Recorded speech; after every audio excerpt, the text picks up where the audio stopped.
Chapter 787.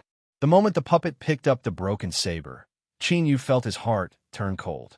He felt as if he had fallen into an icy lake and his blood was about to freeze.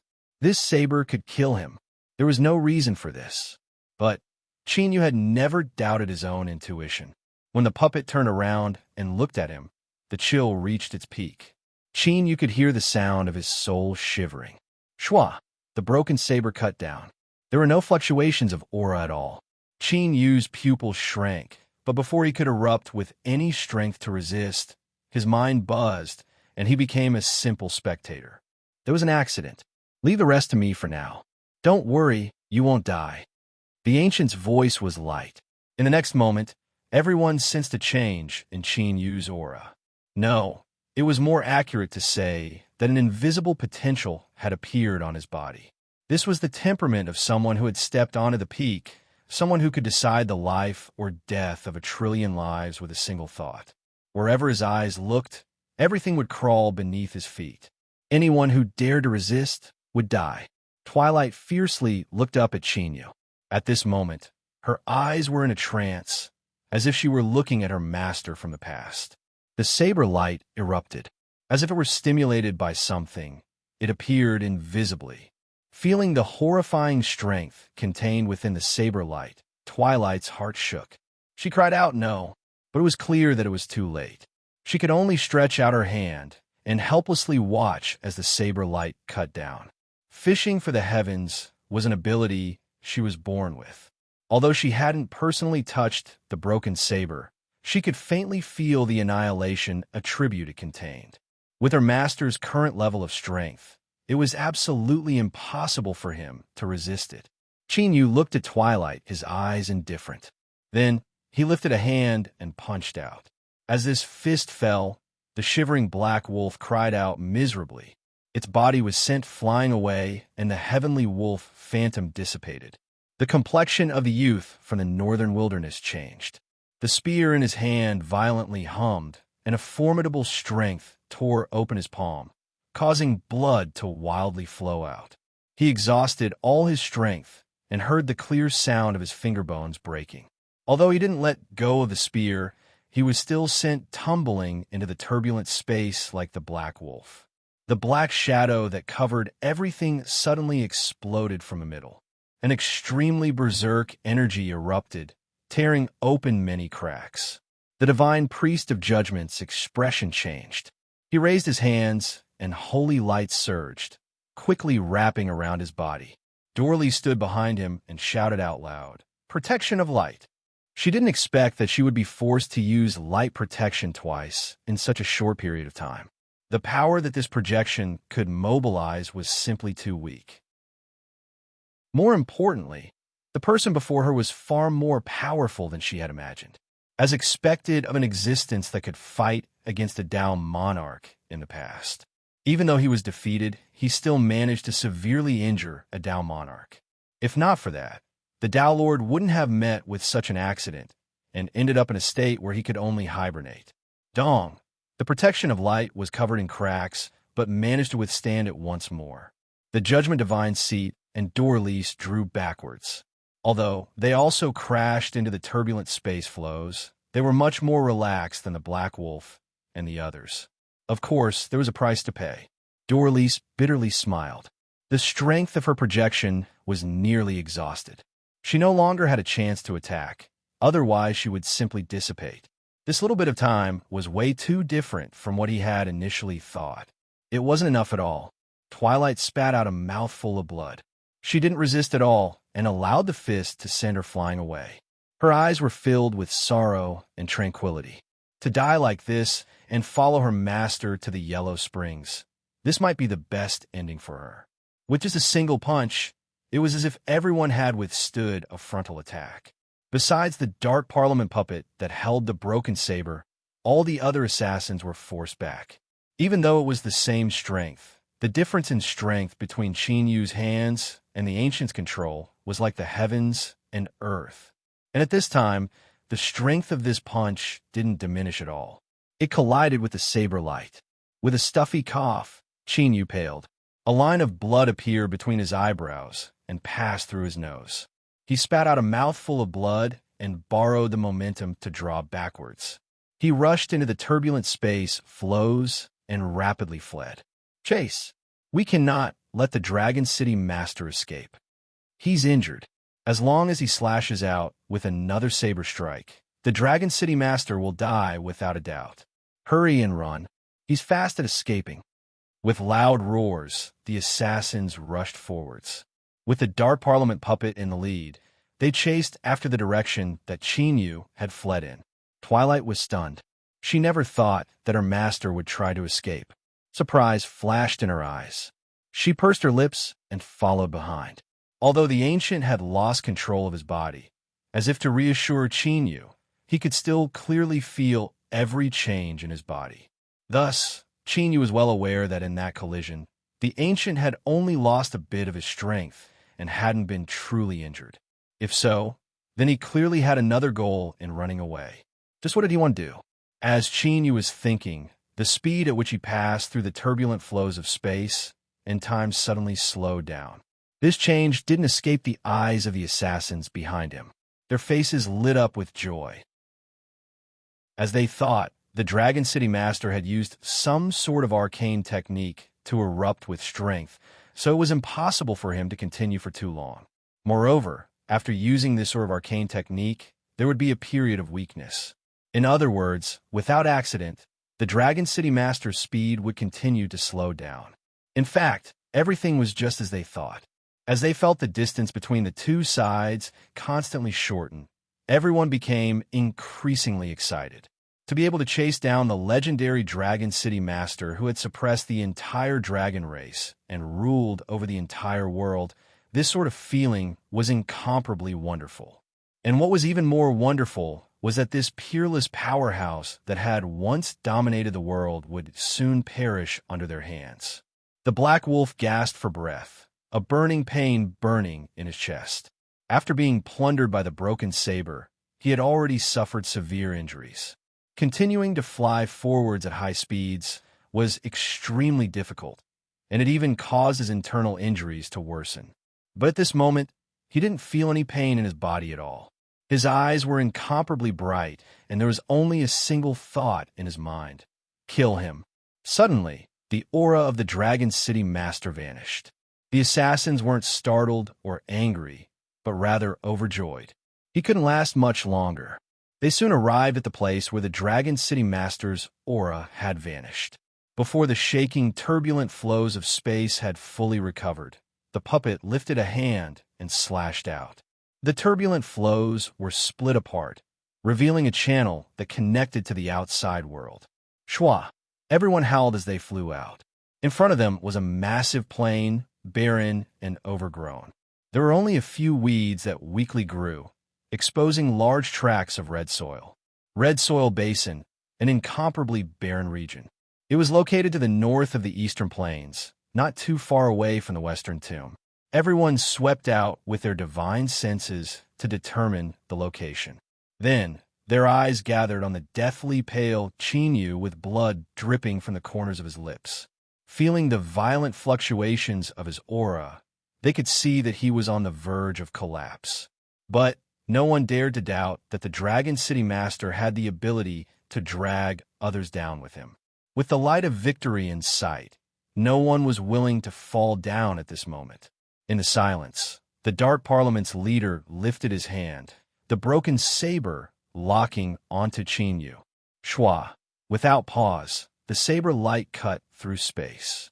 The skies and earth split apart, forming two straight cracks. With a loud rumble, a terrifying aura descended. Chinyu lifted his arms, and the phantom of mountain appeared in front of him. As this stunning saber cut down, the mountain phantom violently shook, causing massive ripples to appear. Chinyu staggered and spat out a mouthful of blood. After blocking this saber strike, the mountain phantom rapidly stabilized. The Black Wolf said in a low voice, "I know of this technique. It is the Dragon City Master's most formidable defensive method. Unless a strength instantly erupts that surpasses the limits of what it can withstand, there is no way to break through it. He looked at the puppet. Fellow senators, please stimulate the puppet's strength with all your strength. We cannot delay any longer. No one knows what will happen in the next second. In the past, when the Dragon City Master was killed, his rule rapidly collapsed. But there was still a portion of forces that were loyal to him. After being suppressed by all sides, they gradually disappeared. But they still existed and were active in the shadows, constantly thinking of reviving the Dragon City Master. News of what happened in Dragon City had already spread out, and these people were bound to know of it. If they interfered, there was a high chance of some accident occurring. Of course, no one would allow that. This time, the Dark Parliament has played a great role in killing the Dragon City Master. The Northern Frontier will send a token of our sincerity afterwards. The Western Tomb Divine Church owes the Dark Parliament a favor. In the future, we can ask the Divine Church to do something for us. A deep and low voice echoed out from the giant shadow. Today, the contributions of all senators will be repaid. The puppet was silent for a short period of time. Then, the sage's voice sounded out. Senator Morningstar of the Dark Parliament will be absent from today's matter. So, if we wish to activate the puppet's full strength, I and the other 5 senators will have to withstand a great deal of pressure. I hope that everyone can remember what you have just said and not go back on your word in the future. As the voice fell, the puppet's body began to change. Dark golden runes appeared, weaving together into mysterious lines that spread down from the top of the puppet's head until they covered every inch of its body. Its gray and desolate eyes were now a bit grayish-white, like withered grass that had been frozen to death by frost. Just by looking at it, one could feel its annihilating death intent. The puppet didn't speak again. It slowly raised its broken saber. This simple movement seemed to exhaust all of its strength. Then, the broken saber came slashing down. Qin Yu's consciousness instantly blanked out. At this moment, he felt as if he would die before the saber even reached him. However, this blankness only lasted for a short period of time. Qin Yu suddenly woke up, and the ancient's voice echoed in his ears. Now? What now? What was he waiting for? Qin Yu subconsciously wondered. But before he could think more about it, a heaven-shaking explosion erupted. He could only watch helplessly as his body spat out blood, and his consciousness didn't feel anything at all. A strange feeling rose in his heart. This time, Qin Yu could clearly feel that the ancient's consciousness had been injured. It was different from its previous disguise. Its aura had become weak. But Qin Yu didn't feel any panic from the ancient's consciousness. Rather, there was a faint excitement. Just what was he doing? In the red soil basin, terrifying strengths collided. It was like a nuclear explosion. A giant mushroom cloud soared into the sky. Then, the earth was easily torn apart like paper. Space was torn apart, and the horrifying strength continued to wreak havoc as it swept through an increasingly large area. Qin Yu stopped and looked up.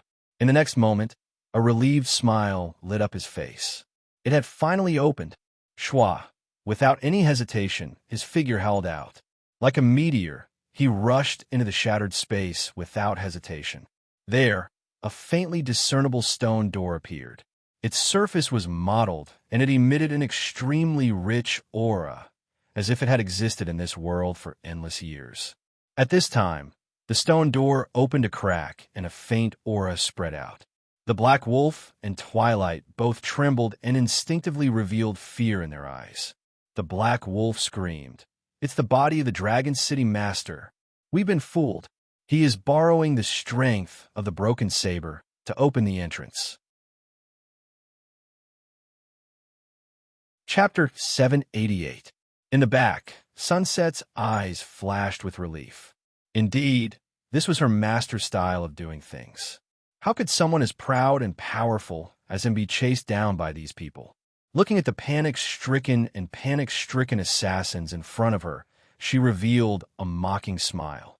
Once her master obtained the strength from the ruined body, none of these people would be able to escape. Of course, Sunset didn't forget that this also included herself.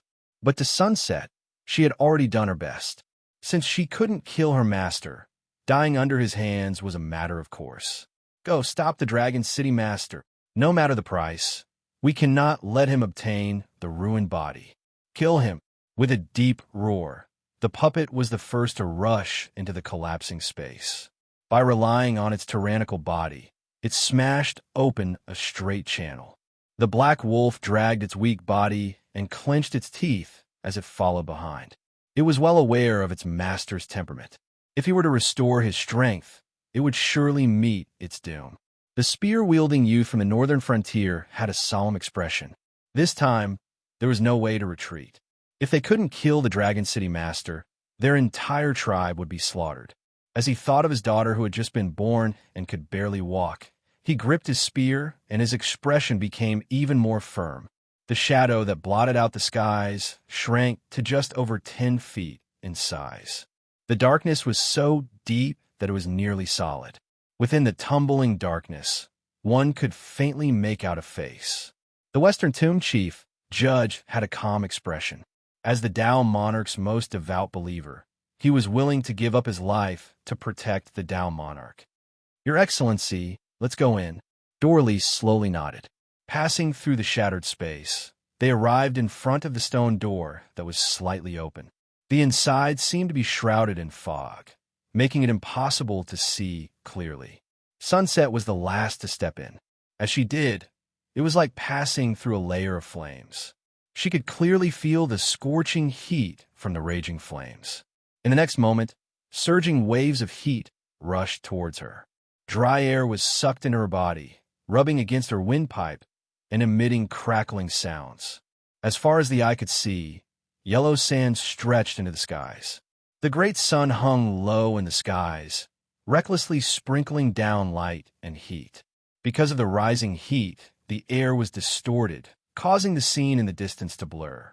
Perhaps this was the reason why it was impossible to see what was happening inside from outside the stone door. Of course, this was a world of sand. Even if one couldn't see into the distance, it didn't matter. This was because no matter which direction one went in, it was almost the same. Sunset subconsciously pursed her lips. Then she suddenly paused. Even with her cultivation, she actually felt a little thirsty. She raised her head to look at the sun that was pressed down so low that it seemed especially massive. Sunset narrowed her eyes, paused for a moment, and then looked around. Sure enough, they had already sensed that something was wrong, and all of them revealed gloomy expressions. The black wolf roared out, "Sunset, you should have a way to lock onto the Dragon City Master's aura and immediately find him." Schwa, all eyes gathered on him. Sunset shook her head. "I've already taken action once. Not being able to kill Master is your problem. I won't do anything else." "You." Black Wolf was enraged, his face flustered and exasperated. "Sunset, don't forget that you are on the same boat as us. If the Dragon City Master recovers his strength, none of us will be able to escape." "Then don't run," Sunset said slowly. "As far as I'm concerned, killing Master once is already my limit. If you're unhappy, feel free to attack me. Of course, I'll fight back, because only my master has the right to take my life." Black Robe roared, "You've gone mad." Sunset didn't speak again. Her eyes drooped, her expression indifferent. Everyone could clearly feel the firmness in her heart. Their complexions paled, and a dangerous aura tumbled around them. The puppet lifted a hand. "Don't delay. Every second that passes means we are in more danger." He looked at Dorlise. "Honorable Dao Monarch Emissary, I wonder if you have a way to help us lock onto the Dragon City Master's aura?" Dorlise nodded. "I can do it, but you should be able to feel that the strength in my projection has been completely exhausted." The Judgment Divine's seat bowed. "Emissary, I am willing to offer my strength to you." "Then there's no problem." Dorlise lifted a hand and placed it on his shoulder. The Judgment Divine's seat stuffily coughed, and his complexion rapidly paled. A mass of holy light appeared in Dorellis's hand. It rapidly elongated, turning into the shape of an arrow that pointed in a certain direction. "Here." The puppet stepped forwards and yellow sand exploded outwards. Its body turned into a phantom that raced towards the direction the arrow pointed at. Whoosh, whoosh. Many assassins followed behind. The Judgment Divine's seat took a deep breath. His body wavered. He didn't think that a simple locking technique would consume so much energy.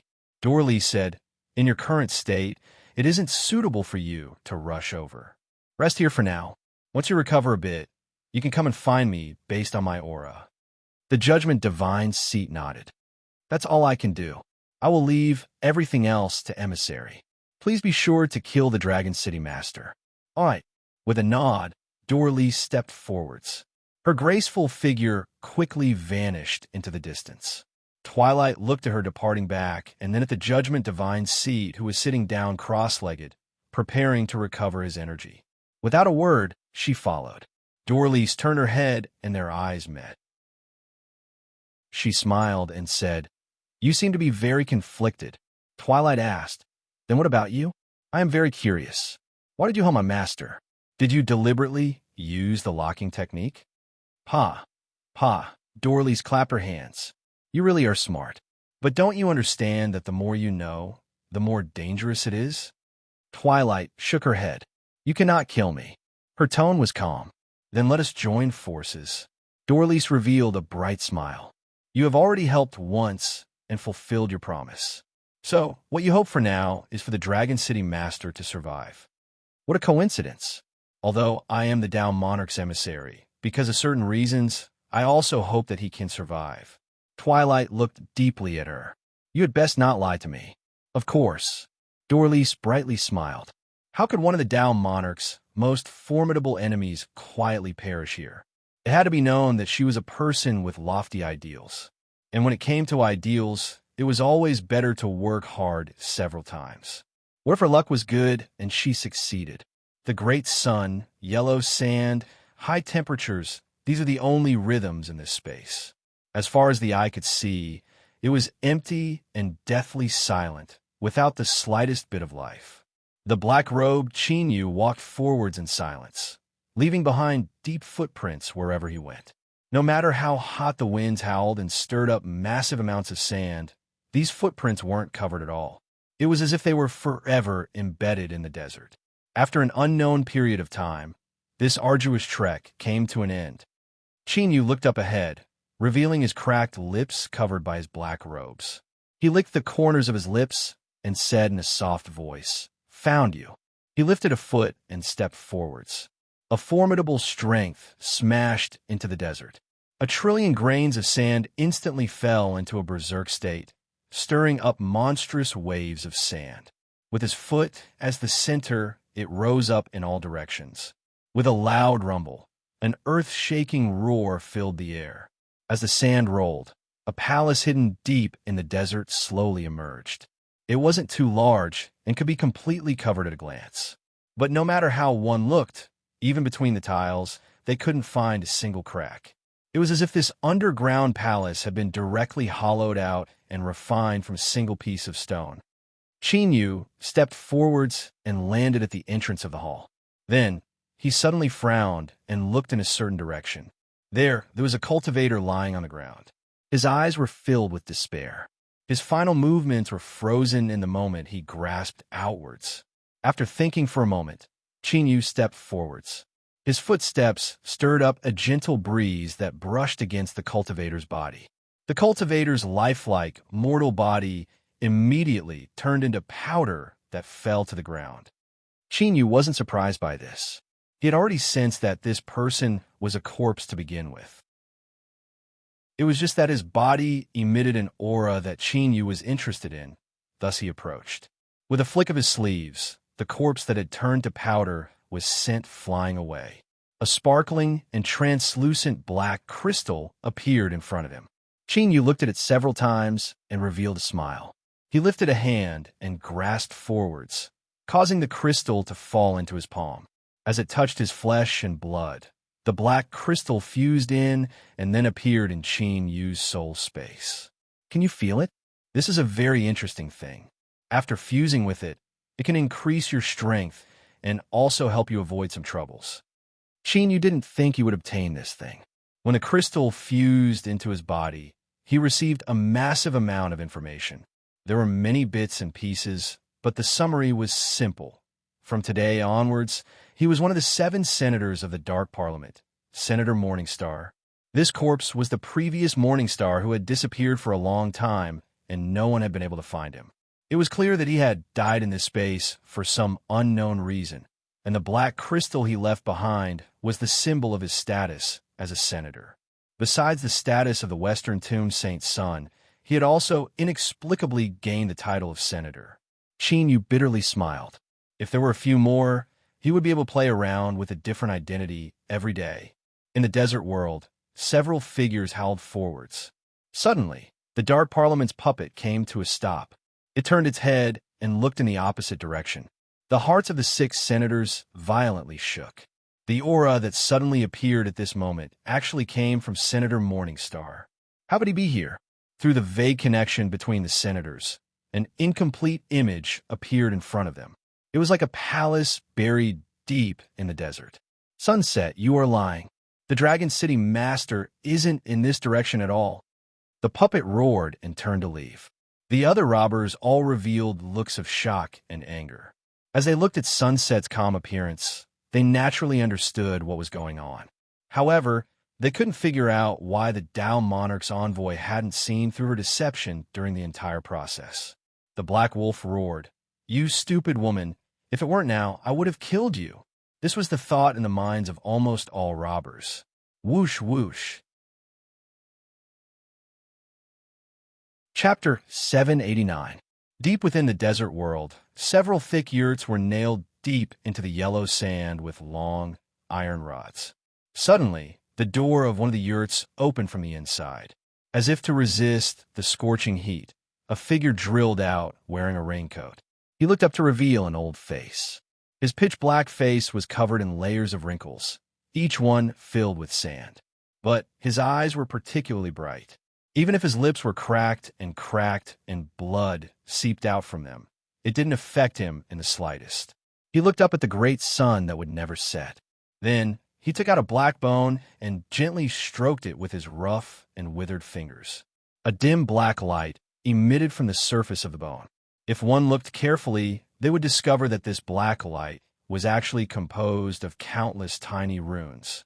They slowly and mysteriously swam around the black bone, constantly combining and splitting apart as if they were deducing something. After a long time, the old man sighed. He turned his palm and put away the black bone. Just like before, his deductions were fruitless. They had already been in the desert world for a long time. Although the youths of his clan hadn't said anything, he knew that they were nearing their limits.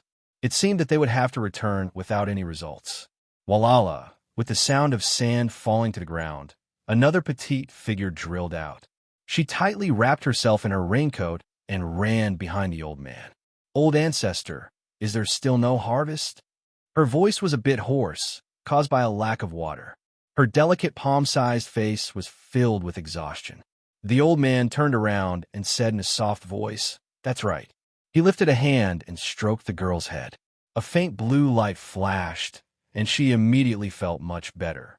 The young girl took a step back. She coquettishly said, "Old ancestor, you've also consumed a great deal of your strength. There's no need to take care of me like this. I am strong and I'm fine." The old man had a gratified expression. "I know you're sensible, but the environment here is a bit too stressful for you. Go back and tell the little fellows that we won't be staying here for too long. We will leave in at most 72 hours. The young girl's eyes brightened. "Ah, that's great." She stuck out her tongue. "Old ancestor, it's not that I don't like it. It's just that this place is too dirty. I haven't taken a bath in a long time. When I leave, I will soak for 3 days and 3 nights. The old man smiled and shook his head. He was about to say something when his expression suddenly changed. He suddenly turned around and stared in a certain direction. He sensed the aura that had suddenly appeared, and after a brief moment of surprise, excitement appeared on his face. Taking a deep breath, the old man took out the black bone from before. Without needing to activate it, countless runes flowed on its surface. They quickly gathered together, forming a special diagram. Hundreds of thousands of years. Your aura has appeared. Finally, it has appeared again. The old man murmured. Ecstasy gushed out of his mind, causing his body to tremble slightly. The power in her body erupted uncontrollably, and a powerful aura burst out of her body. Fortunately, the old man reacted at the critical moment and only sent the girl flying, not causing any actual damage. The commotion alarmed the people in the yurts. In the blink of an eye, dozens of figures rushed out. When they realized that there was no danger, they heaved a sigh of relief and looked over in bewilderment. "Old Patriarch, what are you doing?" The old man raised the black bone in his hand and said in a loud voice, "I can sense Master's aura. He is in this space." "Ah!" After everyone exclaimed in surprise, their faces were filled with ecstasy. "Master has been resurrected? I knew it. With Master's strength, how could he have died so easily? What are you waiting for? Let's immediately go greet Master." The old patriarch was all smiles. But at this time, the black bone runes in his hand rapidly disintegrated, forming several straight arrows. His complexion changed. "This is bad. Someone is tracking Master's aura. It's an enemy. Yao, you little fellows stay here. Everyone else, come with me." Whoosh! The old patriarch shot into the skies. As they watched the masters of the clan howl away, the remaining dozen, some youths, all revealed worried expressions. Yao was the young girl from before. She turned and said, "Everyone, let's wait in the yurts. We won't be able to last too long outside." She turned her head and looked towards the place where the old ancestor and the others had vanished. The young girl bit her lips. She didn't know why, but she had a bad premonition in her heart. It was fine. It was definitely fine. With the old ancestor's cultivation, it was more than enough to defeat any enemy. In the palace that didn't have a single crack, the advancing Qin Yu stopped. He turned his head and looked behind him, his eyes flashing. Then, he looked away and continued to walk deeper into the palace. Qin Yu didn't move too quickly. Every step he took caused ripples to appear on the mirror-like ground. These ripples spread outwards. When they struck the walls of the palace, they would be reflected back. Then they would collide with new ripples, causing even more changes in direction. Thus, as Qin Yu continued to move forwards, the ripples beneath his feet became incomparably chaotic. It was like a roaring sea in a storm, each ripple like a raging wave. Qin Yu walked between the waves. If he made a single mistake, he would be swallowed up by the waves. But his feet remained steady as he continued to move forwards at a steady speed. Every step he took was just right. Even when several ripples collided, they were still able to balance the strength of all sides and maintain a balance. After an unknown period of time, Qin Yu finally stopped. The ripples on the ground behind him suddenly vanished, as if everything he had just seen had been an illusion. After passing through a long corridor, his line of sight suddenly widened. In the depths of the hall, there was a chair with a person sitting on it. His face was blurry and indistinct. Behind the tables on both sides, there were many figures.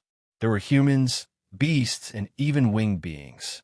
Although they were all stone sculptures, their carvings were exquisite and lifelike. They easily displayed the cheerful atmosphere of this banquet. Qin Yu's eyes became deep and profound. His mind subconsciously flew away, searching for memories of this banquet in the past. Indeed, what he saw now was a frozen frame of one of those scenes. Unfortunately, most of the participants of this banquet had perished, and it was impossible for them to truly reappear. Qin Yu shook his head and stepped into the hall. The moment he entered, behind the two closest tables, the stone sculptures shattered and fell off. "Who dares trespass into Dragon's City? You are courting death." With a roar, the man and beast attacked at the same time. Brilliant light erupted and powerful fluctuations of strength covered Qin Yu. He could even imitate their supernatural abilities. Qin Yu calmly walked forwards as he thought this. Facing the attacks of these two people, he didn't respond at all. In the next moment, he stepped forwards. The man and beast that attacked him turned to powder. Then, the other two stone sculptures behind the tables came back to life, repeating the same process. Among these figures was a powerful black wolf and a beautiful woman. Her name was Sunset Shadow.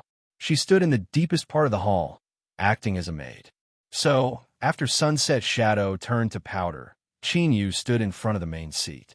His eyes crossed the long table and looked at the stone sculptures on the chairs.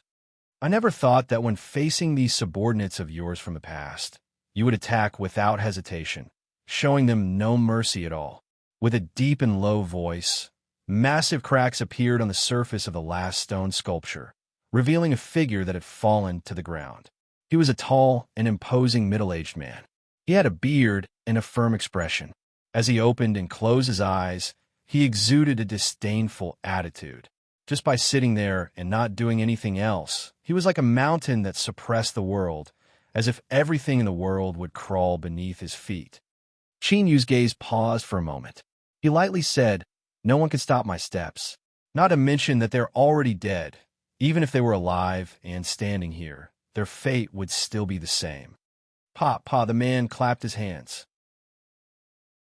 "You are truly worthy of being the consciousness that once controlled my formidable main body. You are truly powerful to the extreme. If I can swallow you, my strength will definitely rise by a great deal. I might even be able to replace you and become the new Dragon City Master." Chinyu said, "I am indeed curious. Just what did the Tao Monarch do that gave you the confidence to face me?" The man smiled.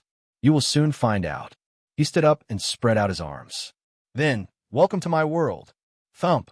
A deep and heavy beating sound suddenly spread out from all directions.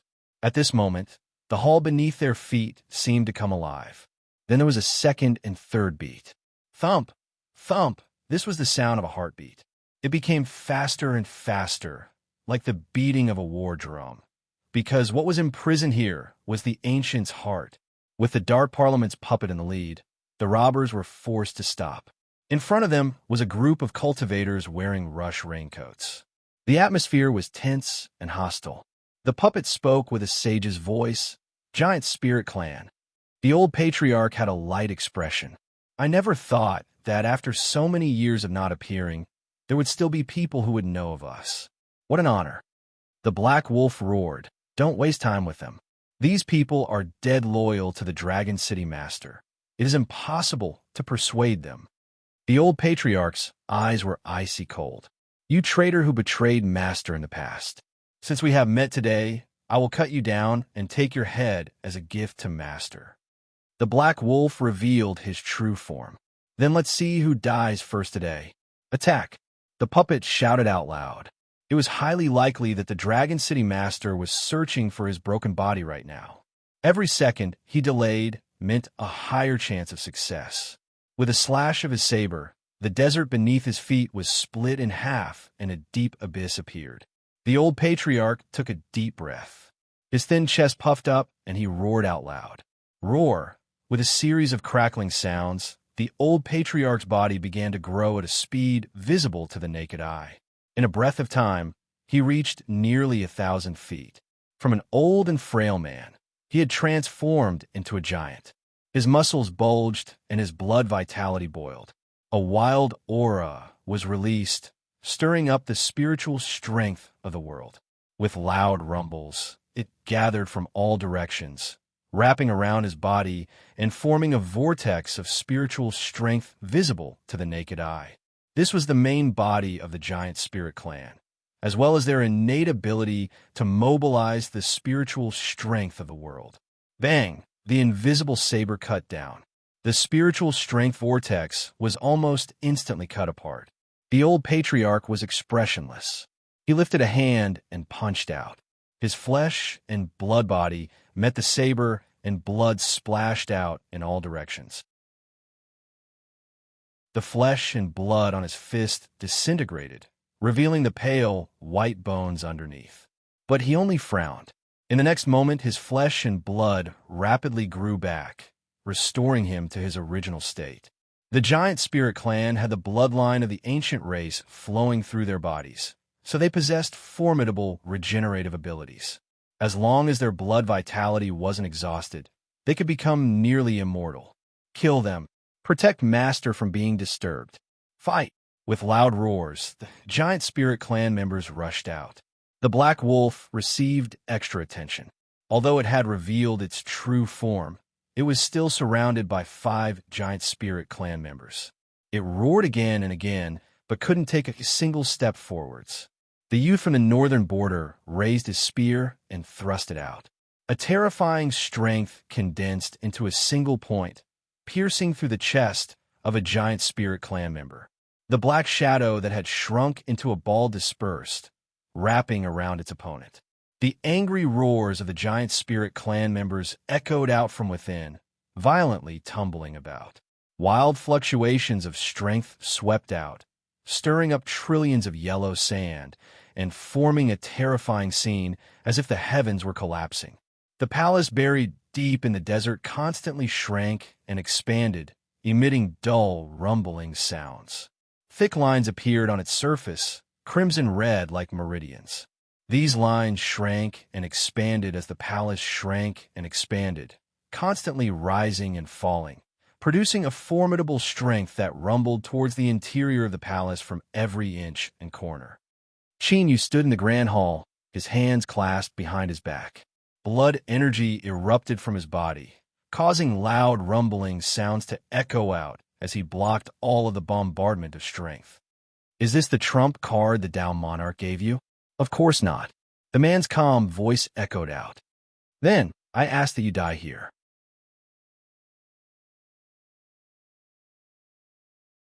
Chapter 790.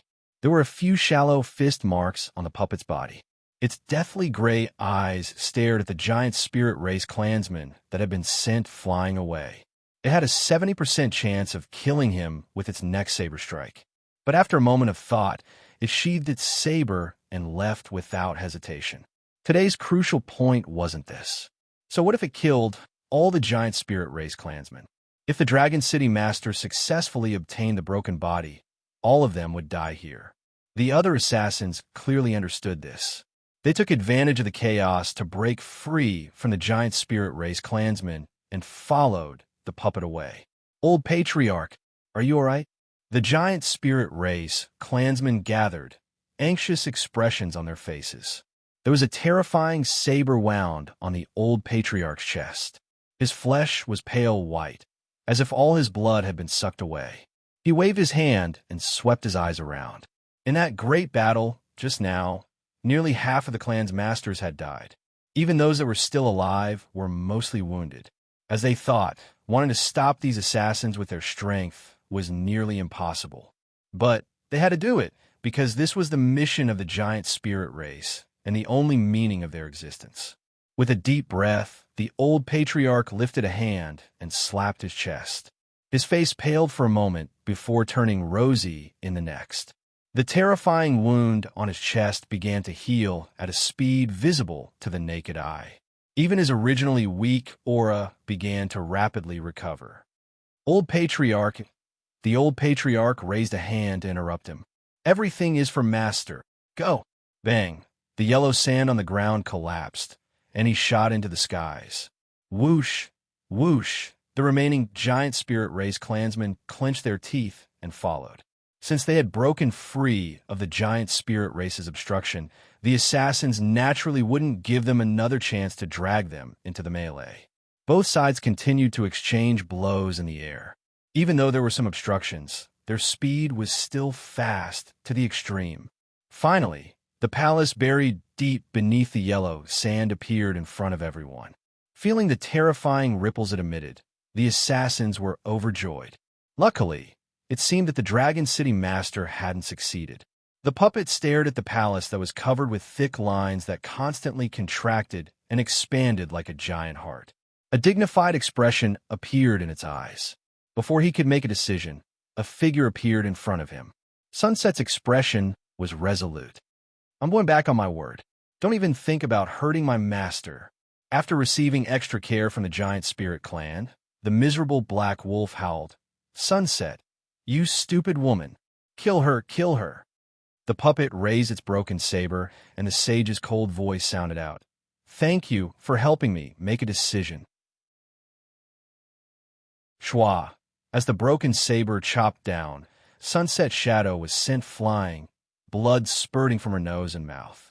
Every time she used the myriad heavens fishing art, she would fall into a weakened state. Facing this saber, she was indeed powerless to block it. Without any hesitation, the puppet took a step forward and slashed out a second time. A furious roar rang out from the depths of the hall, and a rich blood-red light erupted from within, enveloping the entire hall. Bang!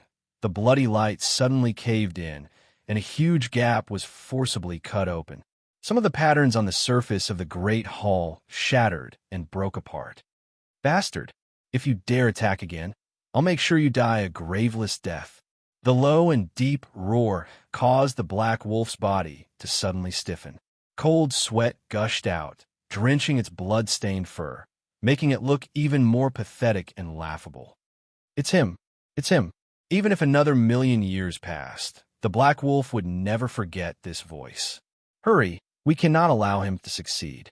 The puppet looked around, but still couldn't find any trace of Councilman Morningstar. The 6 councilmen of the Dark Parliament felt a headache coming on, with 1 councilman missing. Although they could just barely stimulate the puppet to erupt with strength, the losses would rise several times over. The obstruction of the giant spirit clan had already caused them to wear out their eyes. If things continued like this, they feared they wouldn't be able to last much longer. But the current situation was like riding a tiger. Besides bracing themselves and continuing to the end, there was no other choice. The sage said, "Fellow councilmen, do not hold back any longer." Bang! The puppet's aura suddenly rose to another level. The broken saber in its hand seemed to be activated by killing intent and began to hum and tremble. Kill! The 6 councilmen roared out in unison. Bang! With a heaven-shaking explosion, the shrinking and expanding palace came to a sudden stop. Then, massive cracks appeared on its surface. Pieces of stone fell off, revealing a dripping blood. This was a true heart, as large as a mountain. Now, a long wound had appeared on its surface. Blood gushed out, soaking the yellow sand below. 2 figures appeared above the heart. On the left was the chaste Dragon City Master, and on the right was a middle-aged man. I didn't lose to you. I know. So, I really can't accept this. But in this world, there are no ifs. The middle-aged man slowly nodded. His eyes fell on Black Wolf, and he bitterly smiled. In the past, how could I have accepted an idiot like you as a subordinate? He fell backwards, his body turning into a mass of blood-red light that fell into the heart below. The puppet suddenly froze. It realized that it had done something extremely stupid. If looks could kill, Black Wolf would have already been torn to pieces, this useless bastard. Looking at the current situation, how could it not understand that all of them had fallen into a trap? And indeed, Sunset Shadow's expression was calm, as if she had already expected this. Her obstruction just now had been intentional. The outcome had been decided. After obtaining the Ancient's heart, the Dragon City Master's strength had skyrocketed. It could be foreseen that none of them would have a good ending. He lifted a hand, and the mountain-like heart rapidly shrank. After it fell into Qin Yu's hand, it paused for a moment before slowly beating. As the heart contracted and expanded, the blood that had poured into the yellow sand flew out and was absorbed by the heart once more. Thump! Thump! Deep voices echoed in the air, causing the faces of the robbers to turn even paler. This was the scene that the people of the Giant Spirit Clan who had hurried oversaw. Although Qin Yu was covered in black robes, the suppression that came from the level of bloodline couldn't be mistaken. Under the leadership of the old patriarch, all the Giant Spirit Clan members trembled as they fell to their knees. The Giant Spirit lineage greets Master and welcomes your return to the world. Qin Yu could clearly sense everything happening outside. He wanted to know just what the Ancient would do next. Would he slaughter in all directions and use the blood and cries of his enemies to announce his powerful return? He felt that it wouldn't be so simple. If it really was like this, he would have been able to do it after he entered the hell of the underworld's secret realm. There was no need to wait until today.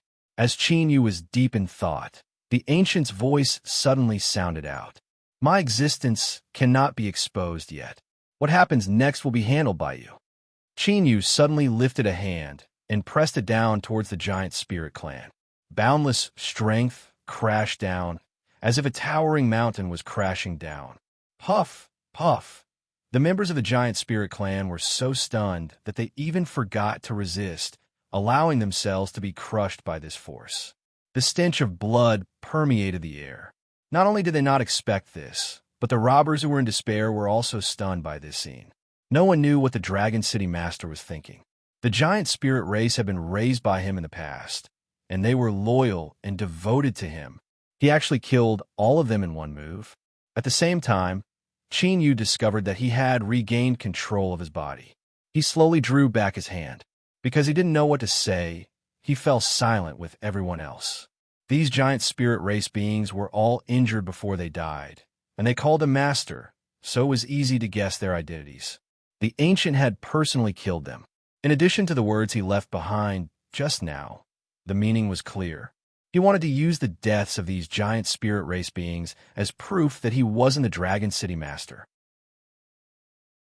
As for how to do this, Qin Yu bitterly smiled. He had already thought about it. Although it wasn't easy to explain, it wasn't too difficult.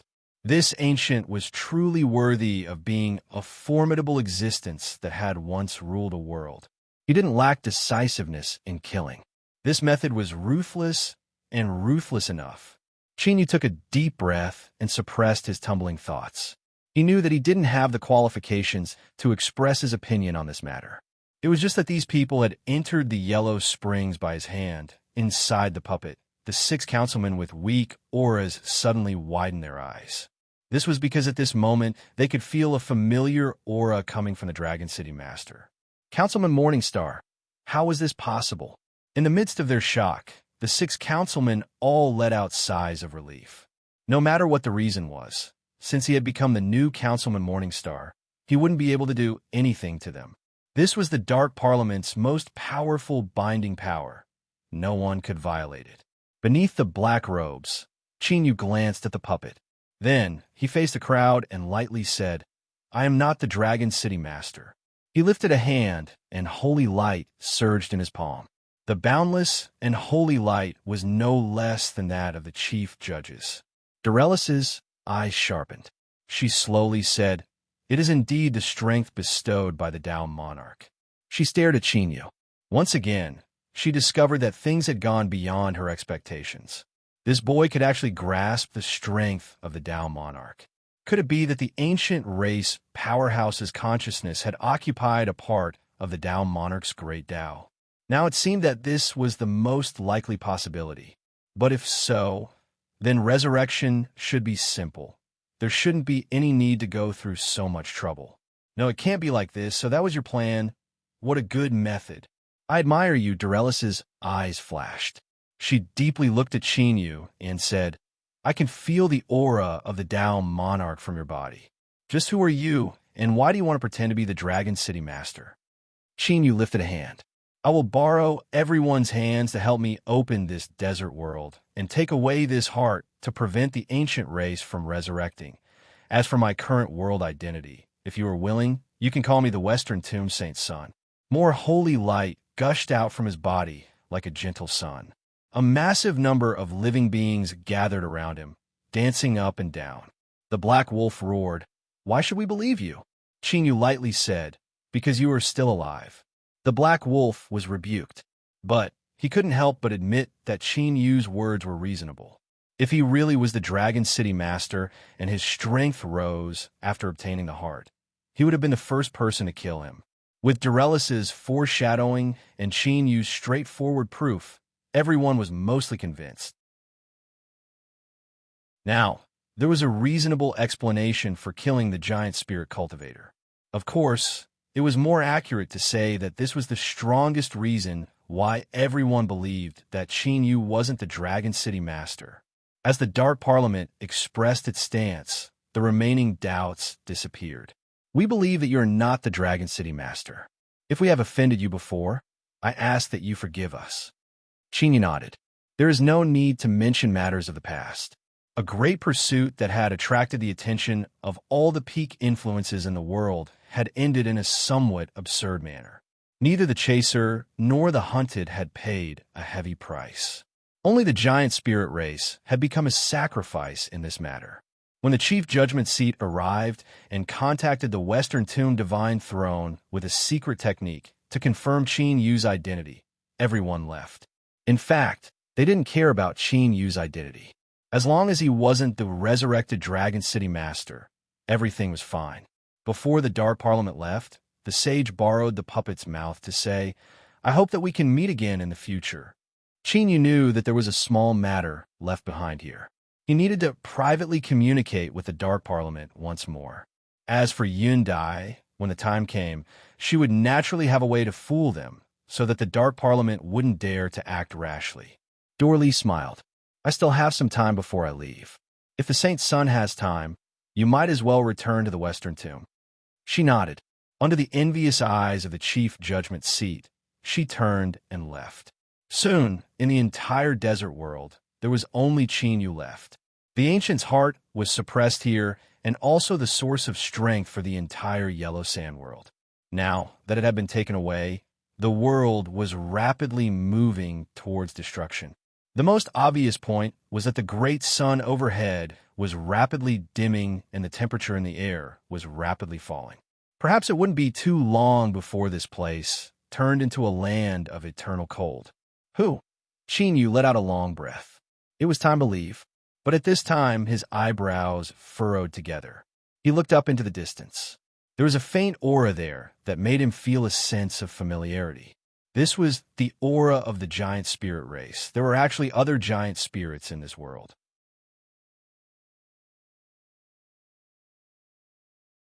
Chapter 791. The surface of the thick yurt was covered in a thick layer of frost. Illumination gems scattered the darkness, illuminating pale and frightened faces. But it didn't bring them any warmth at all. The old patriarch and his uncles had all died. This was a connection between bloodlines. At such a close distance, there was absolutely no mistake. After shock and sorrow, despair enveloped them.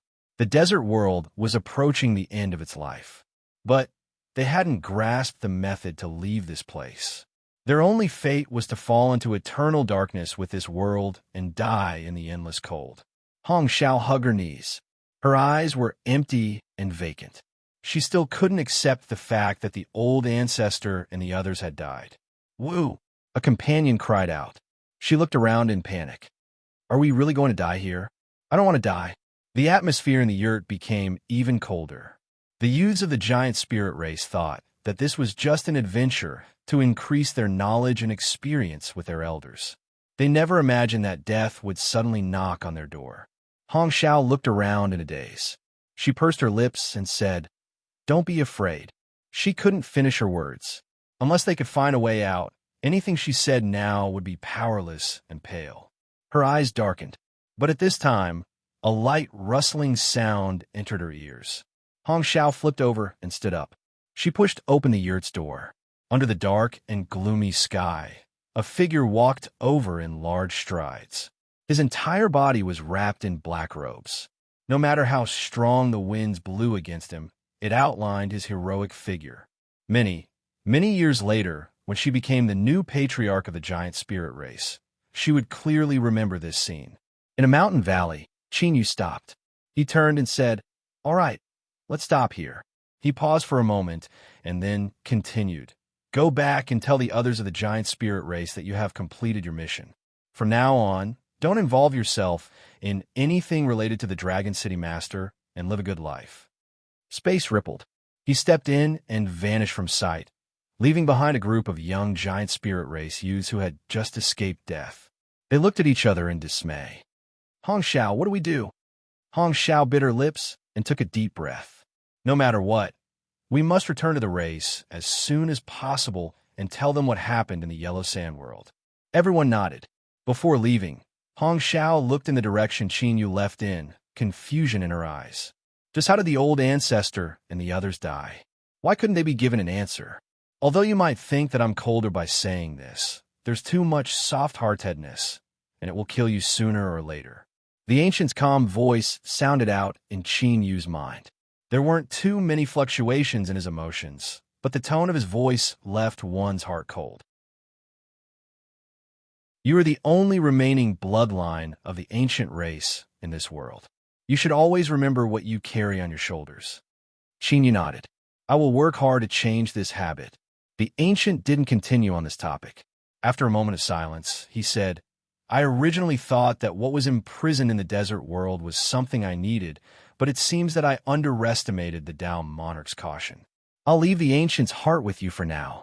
If necessary, you can use its power. Qin, you could feel a thought leave his body. He let out a deep breath and looked into the distance, a thoughtful look in his eyes. Just what are you trying to do? Qin, you still couldn't figure this out. But perhaps not too long from now, someone would help him unravel this mystery in his heart. After the grand event came to an end, there was still a bit of clamor in the air, but it had already started to give off a feeling of loneliness. The dense flow of people on the streets had mostly dispersed in a short period of time. At most in another 10 days or half a month, everything would return to tranquility. The Beast Arena automatically sealed itself. It was hidden beneath Dragon City. Only no one knew that in the depths of the Beast Arena there was an ancient blue altar. There were countless runes flowing on its surface, and with this place as the center, they flowed in all directions. There was a giant dragon crouching above the altar. Even though they knew that it was only a dragon's soul, its lifelike appearance still made people subconsciously hesitate. At this time, the dragon soul's two dragon claws subconsciously collided as it pondered. With light cracking sounds, sparks flew out, illuminating its cloudy eyes. Master's current state was a bit strange. Through the connection between them, the dragon soul could faintly sense that its master was incredibly strong. In other words, its master didn't need to rely on that boy at all. Reviving him would be a simple matter. What was the reason? The dragon soul lifted a claw and tapped its head. Indeed, its master's wisdom was something that someone as stupid as itself could never hope to match. Since its master didn't give it any instructions, it would just follow the normal procedures. It was time to activate the foreshadowing he left behind in the past. Shadow Clan. 9 dragons wove together on the stone walls, filling the air with an invisible pressure. Suddenly, a fluctuation spread out from the stone walls. A deep dragon roar sounded out, and 9 dragon phantoms howled out, their powerful auras surging outwards. This sudden change alarmed the entire Shadow Clan. With the sound of breaking air, several figures arrived. The one leading them was the Shadow Clan Patriarch. As he saw this, his eyes widened, and he revealed a look of ecstasy. This is Bang. The stone walls shattered, and Jolie was wrapped in an invisible strength as she flew out.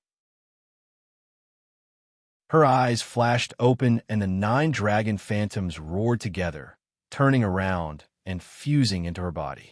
The Shadow Clan Patriarch fell to his knees and respectfully said, Your Highness Dragon Envoy, I welcome your arrival. Jolie's eyes were blank for a moment before she soon composed herself.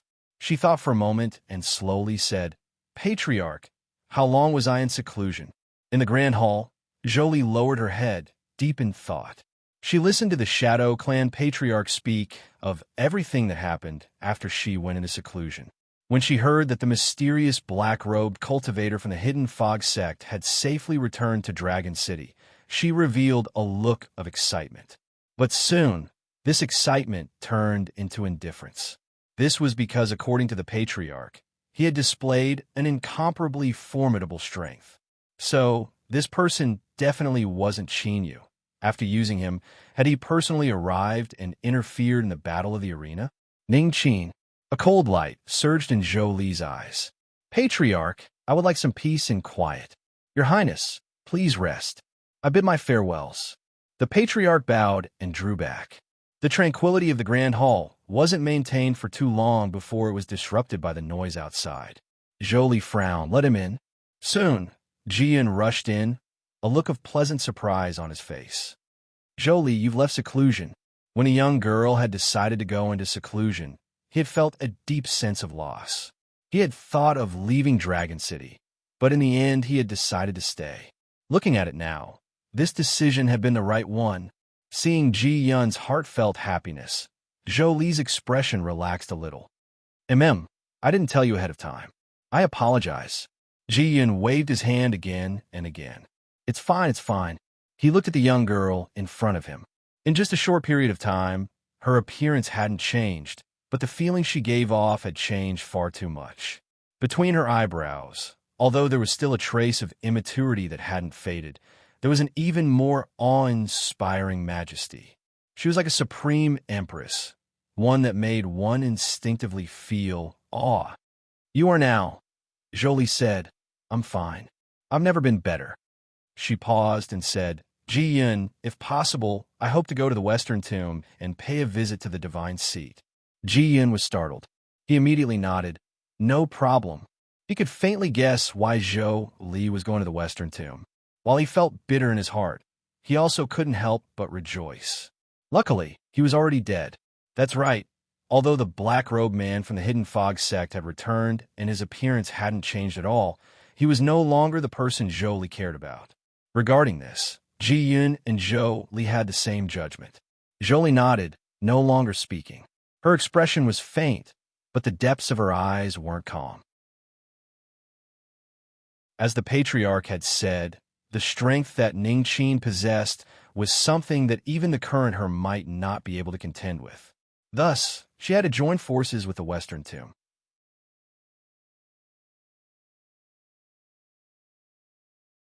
Chapter 792. Selenda City, Swanluan Inn. There had always been rumors that it belonged to the bloodline of the Castellan, who had a heterogeneous bloodline. This was not difficult to see from its name. However, this was just a deliberate lie. The inn had been respectfully handing over part of its profits for many years, so the Castellan's mansion kept silent about this rumor, neither confirming nor denying it. This vague attitude, coupled with the fact that the owner of Swanluan Inn was a beautiful woman with money and power, made people feel unfathomable. Even some of the peripheral forces of the Castellan's mansion maintained respect for Swanluan Inn, which made people who didn't know the truth even more awe-inspiring. But today, Swanluan, who was always smiling and calm, showed a trace of nervousness on her face. She looked up from time to time at a box on the second floor of the inn. Even though the guest in the private room had only said 3 sentences to her, and his tone was very calm, every word revealed an invisible pressure. Some of the eyes fell on her, and instantly froze Swanluan's practiced smile. She had never encountered this kind of pressure that went straight to the depths of her heart. She couldn't afford to offend them. Although she didn't know who the 6 black-robed people in the box were, Swanluan didn't doubt that they could make her never turn over a new leaf with a finger. As for the fabricated background of the Castellan's mansion, even if it was true, these people wouldn't care. Another wave of guests was respectfully sent away with the excuse that the entire second floor was temporarily closed for the day. Swanluan could only use this method to reduce the probability of causing an accident. All these years, she had been dreaming of holding on to a real thigh, but she didn't dare to have any ideas about the people upstairs. There was no reason, but just thinking about it made her feel instinctively afraid. The light at the front door of the inn flickered, and a figure stepped in. Swanluan, who was confused, didn't notice until she heard some fragmented conversation. "Sorry, the second floor is closed." "Yes, I'm really sorry. I have an appointment with a friend here." "Okay, maybe it's wrong, huh? An appointment with a friend?"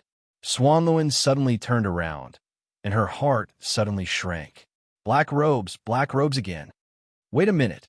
After saying that loudly, she walked over quickly. "Hello, guest. I'm the owner of the inn. May I ask how many friends you have invited?" Chinyu looked at the beautiful woman in front of him, her voice respectful and her eyes filled with awe. His thoughts stirred, and he guessed what was going on. He said, "If I'm not mistaken, there should be 6. "That's right. Fortunately, I reacted quickly and didn't offend this lord." Swanluan bowed and said, "Your friend is already waiting for you in a private room on the second floor. I'll take you up myself. Sorry for my rudeness just now." Chinyu nodded. The two of them entered the second floor one after the other. "What do you mean? Didn't you just say that the second floor isn't open to the public? Why are you bringing people up now?" The guest who had just sat on the first floor shouted in dissatisfaction. "They're all old customers. I think it's best for you to give me an explanation." Swanluan's face was pale, and her eyes were filled with panic.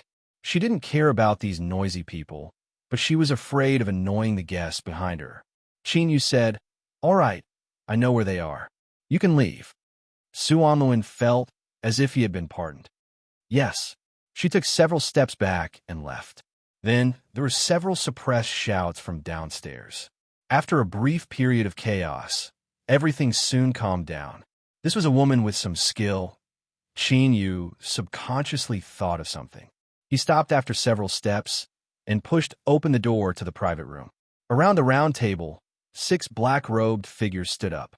"Welcome, Councilman Morningstar." This voice belonged to Sage. Chinyu stepped in and closed the door behind him. The 6 councilmen should have many questions. How about we sit down and slowly discuss them? Of course. Limitless chuckled. If I knew that you would become the new councilman, then all the misunderstandings between you and the council would never have occurred. Humph. What I want to know is when Councilman Morningstar plans to hand Yundai over to the council. Oriole's tender voice was filled with a cold intent. I believe that by now, Councilman Morningstar should be well aware of just how important she is to the council. Chinyu walked to the side of the round table. This is my seat, right? Without waiting for an answer, he sat down. Fellow councilmen, please sit down. From now on, we will all be family, so there is no need to be so formal. He turned to the side. Councilman Jasmine? Yes. A gentlewoman's voice sounded out. Chinyu said, I apologize, but I must tell you that the previous Councilman Morningstar's death had nothing to do with me. Councilman Jasmine nodded. I know. After a moment of silence, she said, if possible, I would like to know if he was in pain before he died. Chinyu shook his head. He wasn't. Of course, this was a lie. Councilman Jasmine seemed to relax. There was a hint of gratitude in her voice. That's good. She and the previous Councilman Morningstar did indeed have a very good relationship. Lone Mountain suddenly said, I think we can now enter the main topic. His eyes were calm. Councilman Morningstar, I hope that you can bring Yundai back to the council as soon as possible. Of course, in return, the council will give you the benefits you deserve. The room fell silent. All eyes focused on Chinyu. Chinyu poured himself a cup of tea and took a sip. As the steam rose, he narrowed his eyes. I apologize, but I cannot do this for the time being. Lone Mountain said why. Chinyu swept his eyes over everyone. Councilman, you should know that I have another identity. I am the Holy Son of the Western Tomb Divine Church, and Yundai has already been locked onto by the Dao Monarch's will. If I were to hand her over to the council, everyone would be in trouble. Silence fell once more. The strength of the Western Tomb Divine Church was something that not even the Dark Parliament dared to underestimate.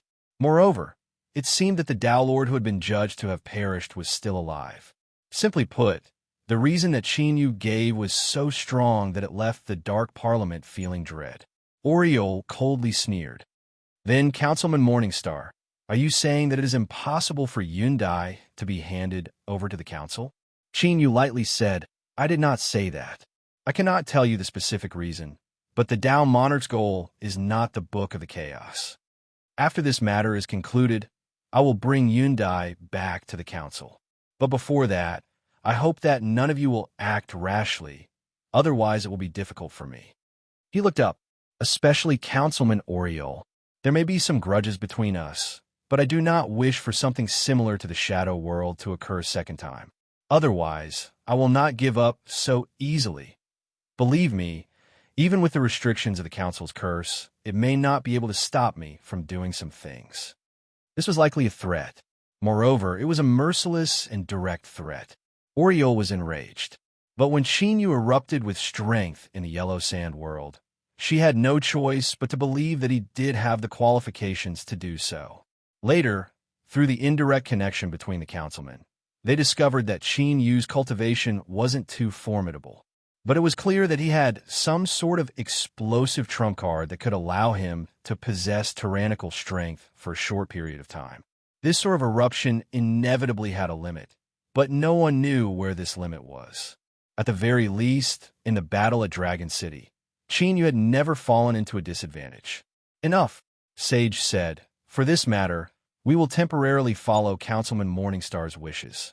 But I must reiterate that the Book of the Chaos Parliament is determined to obtain it. Chinyu smiled. Of course. I never doubted this. He rapped the table. Then you can serve the dishes. Sage looked deeply at him. Of course. Today's gathering is to welcome Councilman Morningstar. Suanluan personally supervised. As he watched the precious delicacies being brought into the box, he let out a sigh of relief. From the looks of it, he had safely made it through. Luckily, there hadn't been any slip-ups. As for the previous guests that had been expelled, although they all had some background, compared to this matter, they weren't anything at all. 2 hours later, the door to the second floor's box opened. But only Chinyu walked out. The other 6 councilmen had already left. Suanluan was well aware that an existence of this level couldn't be moved by small favors. Thus, she accepted the bill from Chinyu. Of course, the price was already greatly discounted. She respectfully sent Chinyu off. But Suanluan never imagined that a mistake would occur at the very end. A group of aggressive people arrived outside the inn. Among them was a person with dark circles around his eyes. He was one of the guests that had just been driven out. Suanluan's heart leapt into her throat. She asked, "What do you want? You smelly whore. You actually dared to attack me. Today, I will let you know just how to write the word regret." The man with dark circles fiendishly grinned and waved his hand. "Go capture her." Suanluan's heart sank. The several people approaching had calm and restrained auras, and their movements flowed with killing intent. And she had only seen this sort of temperament in one place before, the guards of the City Lord Mansion. She quickly swept her eyes around and found a familiar young face in the crowd. This person clearly had no intention of hiding anything. He met her gaze and nodded, his eyes filled with arrogance. As she thought, the one who attacked today was from the City Lord Mansion. But why? For these past years, she had always paid in her profits on time. Her face rapidly paled. Suanluan knew that she couldn't escape today. Subconsciously, she looked at the silent black-robed man beside her. Her eyes brightened for a moment before dimming. They weren't related at all. Did he have to help her just because they ate a meal? Bang! This sound was like a galloping bull crashing into a stone at high speed. It was deep and heavy, causing one's scalp to tingle. The several figures that rushed over were sent flying backwards at an even faster speed. They crashed into the ground, struggling to stand up.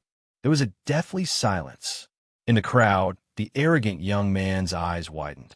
As he looked at the black-robed man who was withdrawing his hand, anger instantly erupted in his chest. At this time, the black-robed man's eyes fell on him. They were calm and indifferent, without the least bit of emotion. As if a bucket of ice water had been poured over his head, the young man stiffened. Endless fear gushed out from his eyes that were filled with anger. At this moment, he felt as if he were prey that had been locked onto by a natural predator. He could be torn to pieces at any moment. Cold sweat covered his forehead and soaked his robes. But he didn't dare to move. Chinyu turned and lightly said, "Are you willing to leave with me?" Suanluan hesitated for a moment. Then, she knelt to the ground. "Thank you, my lord. I am willing." The City Lord Mansion had designs on her. She could hide today, but she couldn't hide tomorrow. Leaving was her only choice. Chinyu nodded in satisfaction at her decisiveness. "Go and make arrangements. I will wait for you here." Suanluan nodded in gratitude. She stood up and hurried back.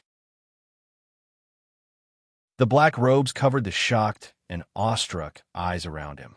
As Chinyu was quietly thinking, he didn't notice the surprise that flashed in the young man's eyes. They actually didn't leave immediately. What happened here had already been sent back to the City Lord Mansion. Soon, masters would arrive. Whoosh, whoosh, with the sound of breaking air, 2 cultivators broke through the air.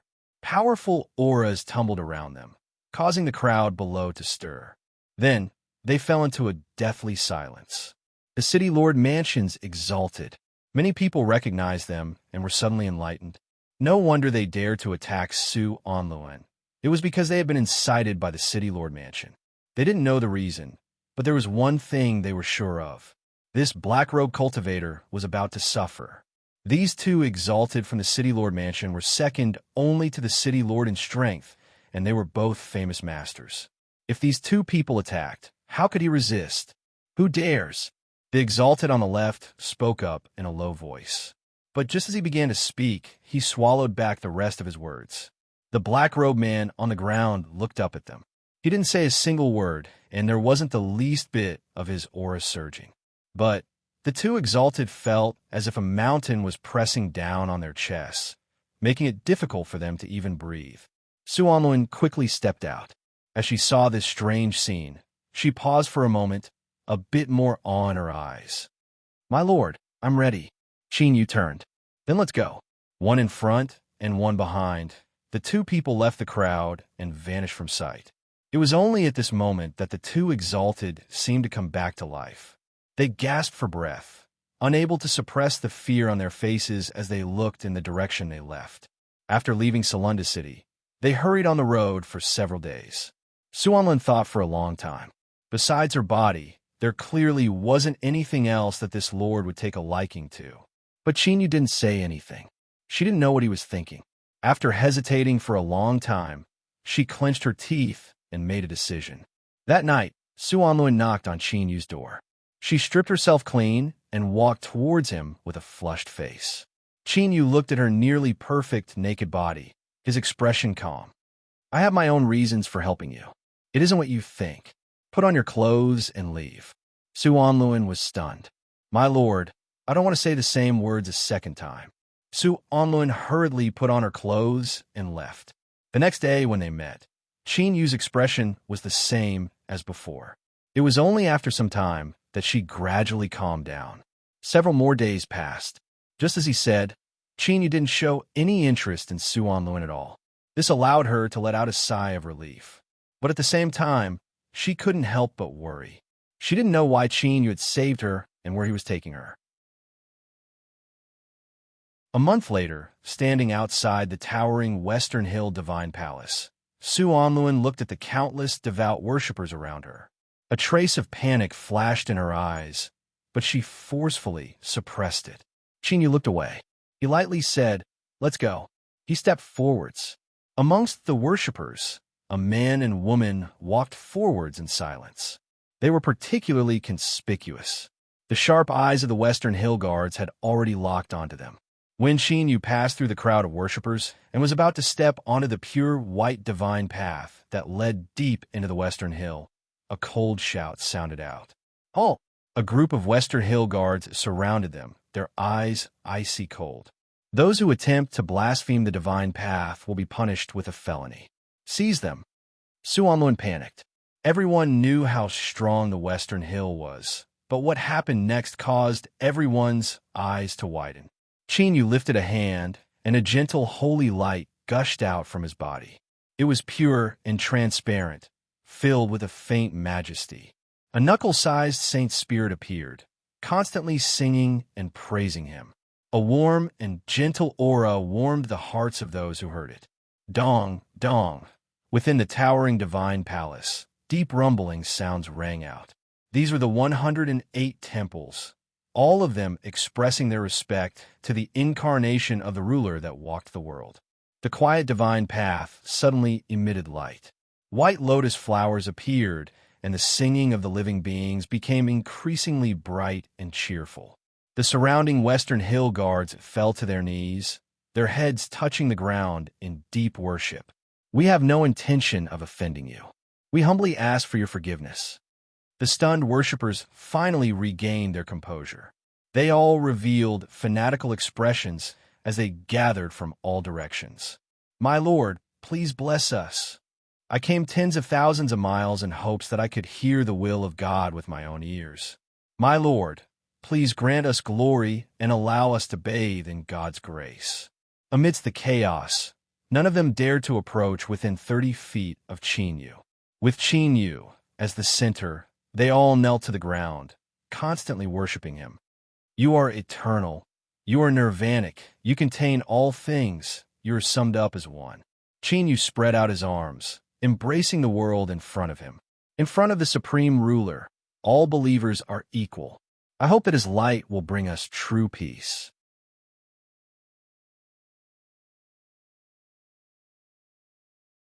Chapter 793. Within the main temple, the air seemed to freeze. Ji Xiangtian was expressionless. His indifferent eyes were like mountains, as if they could support the heavens. But beneath his sleeves, his trembling fingers revealed his surging emotions. This day had finally arrived. Teacher, His Highness was dressed in the red robes of the Grand Divine Priest. At this moment, the disciple's eyes widened and his face was filled with shock. The scene of holy light raining down from the outside world had a resounding name in the Western tomb: bathing in holy grace. It had no attack power. Compared to the many powerful divine arts, it didn't stand out at all. But bathing in holy grace was an extremely high level of authority. In the entire Western tomb, only the divine seat and the Ji family's old ancestor could use it. It was the highest method to display a miracle on a large scale. Now that it had appeared in front of him so easily, the great divine official was convinced that this mysterious saint's son hadn't made any preparations at all. This was something that even his teacher couldn't do. Ji Xiangtian looked up. His eyes seemed to pierce through space and fall on the figure outside the temple. He slowly said, "Go out on my behalf and welcome the saint's son." "Yes, teacher." The great divine official respectfully bowed. He turned and dragged his wide and dignified red robes behind him as he walked out with heavy steps.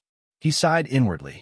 Although very few people in the Western tomb knew of this mysterious saint's son's identity, his actions today had already attracted the attention of everyone.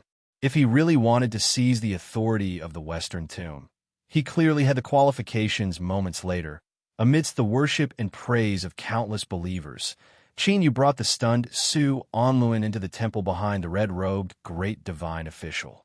Ji Xiangtian smiled and nodded. "Saint's son, we meet again." His eyes swept over Su Onluan. There was a flash before he composed himself. Qin Yu bowed. "Greetings, divine seat." He turned. "I'll have to trouble the red-robed great divine official to take her to rest. There are some matters I need to discuss with the divine seat alone." The red-robed great divine official respectfully nodded. He looked up at his teacher and saw that he didn't say anything. Then he gestured, "Please follow me." Su Onluan subconsciously nodded. She followed far away before she suddenly regained her composure. A look of fear appeared in her eyes. She turned to look at Qin Yu. When she met his eyes, she didn't know why, but she suddenly felt at ease. After the two of them left, only the two of them remained in the main shrine. Amidst the silence, the previously relaxed atmosphere gradually grew heavy. In the end, it was Ji Xiangtian who broke the silence in the hall. "Holy Son, you seem to have broken your promise." Qin Yu said, "Plans can't change, so I must apologize for this. But I ask that your Excellency Divine Seat rest assured that I truly have no interest in the Western Tomb's authority. This will not change now, nor will it change in the future." Ji Xiangtian said indifferently, "I'm willing to believe in the saint, but it's best not to use a divine technique like what happened today." Qin Yu nodded. "All right." Ji Xiangtian revealed a smile. "I know that the saint's son came to the Western Tomb to see Madame Dorlise. She's currently living in her own shrine. If the Holy Son needs her, I'll personally bring you there." Qin Yu lifted a hand. "There's no rush. There's one thing I need your help with. Of course, it's very simple for you. Saint, please speak." Qin Yu flicked his sleeves, and a spatial gate appeared. A nervous Yindai stepped out. As she saw the familiar black-robed figure, a look of pleasant surprise crossed her face. "Teacher." During this period of time, she had stayed somewhere in the Yellow Springs mystic realm. Although it was safe, her heart was filled with anxiety. But now, as soon as she saw Qin Yu, all of her fear and unease scattered away. Yindai knew that in the end, her teacher had won. As for how much her teacher had paid to protect her and how many hardships he had experienced, it was easy to guess. Qin Yu grunted. He gestured for her to wait to the side and said, "Your Excellency Divine Seat, I believe you already know some things. Today, I hope that you can place a saint's seal on my disciple's body. Although I can do this, in the end, Your Excellency Divine Seat is the Tao Monarch's only spokesperson in the world. Your Excellency's saint's seal represents the entire Western Tomb. It was only then that Yundai reacted. Her eyes swept around, and as she heard Qin Yu's words, she was startled. Western Tomb, Divine Seat? So it turned out that her matters were not over yet. But even she knew what the Western Tomb Saint Seal was. Only the most devout believers of the Western Tomb, as well as those who had made great contributions, could be bestowed it. Not only did it represent supreme glory, but it was also a symbol of status. Those who possessed the Saint Seal were protected by the Western Tomb. Even with her teacher's status, wouldn't it be very difficult to obtain such a precious thing? In her chaotic thoughts, Yundai ignored Qin Yu's following words. Otherwise, she would have been very surprised. How could her teacher condense a Saint Seal? But what happened next was far beyond her expectations. The Western Tomb Divine Seat, who was sitting high above, smiled and agreed. Since she is the Saint Sun's disciple, she naturally has the qualifications to obtain a Saint Seal. From his tone, it seemed as if he had let out a sigh of relief. Vast amounts of holy light gushed out from nothingness, rapidly condensing into a single point. Finally, it turned into a point of light that fell directly between Yundai's eyebrows. A square Saint Seal the size of a thumb appeared. It was formed from bright interweaving lines. It itself did not have any meaning, but anyone who saw it could instantly feel the majesty and will contained within it. After regaining her composure, Yundai's eyes widened. Saint Sun. When did her teacher become the Western Tomb Saint Sun? Qin Yu smiled and bowed. Thank you, Divine Seat. Ji Xiangtian said, Let's go. I will bring you to see Lady Dorlice. This temple stood apart from the 108 temples. When Qin Yu stepped into the temple, he just happened to meet a pair of bright and beautiful eyes. If you came a few days later, I fear this projection of mine would have dissipated. It seems you were able to keep your composure. Qin Yu cupped his hands together. I don't understand what you mean. Dorlice smiled, but her words were as sharp as knives. The power of holy light in your body, although it comes from the Tao monarch, it is not something he bestowed upon you. The meaning behind her words was terrifying. Qin Yu frowned. He looked up at the beautiful woman in front of him and slowly said, What advice does Lady Dorlice have for me? She had seen through his identity, but hadn't exposed it. Instead, she had helped him cover it up. There must be a reason for this. Dorlice snapped her fingers, and a weak fluctuation swept out. Qin Yu's frown deepened. Don't be nervous. This is only a small method to isolate us from prying eyes. You don't want our conversation to be watched by others, right? Qin Yu said, Please speak frankly. Dorlice's smile faded. It's very simple. I hope to make a deal with you. As for whether or not you are interested, you can listen first. She walked in front of Qin Yu. Her tall figure caused Qin Yu to lower his head a little. He could see the creamy white skin of her chest, unfathomably deep. A light fragrance filled his nose and mouth. It was soft and refreshing, but also carried with it a strength that could stir up one's heart. Qin Yu's heart skipped a beat. His feet moved a little before he stopped, and he looked straight into her eyes. But some of his small movements couldn't escape Dorlice's eyes. This absolute powerhouse who had descended through her projection began to smile even more brilliantly. I think there must be some confusion in your heart right now. Why does the existence that lent you his strength value you so much? Or, to be more precise, why does that existence want to drag you down when it can resurrect itself? Qin Yu's eyes brightened, like an exploding light in a dark room. He stared at Dorlice in front of him, trying to see what emotions she was hiding in her heart. But without surprise, Qin Yu didn't gain anything. He couldn't judge whether she was probing him or whether she really knew something. Lady Dorlice, as I said before, your projection will soon dissipate.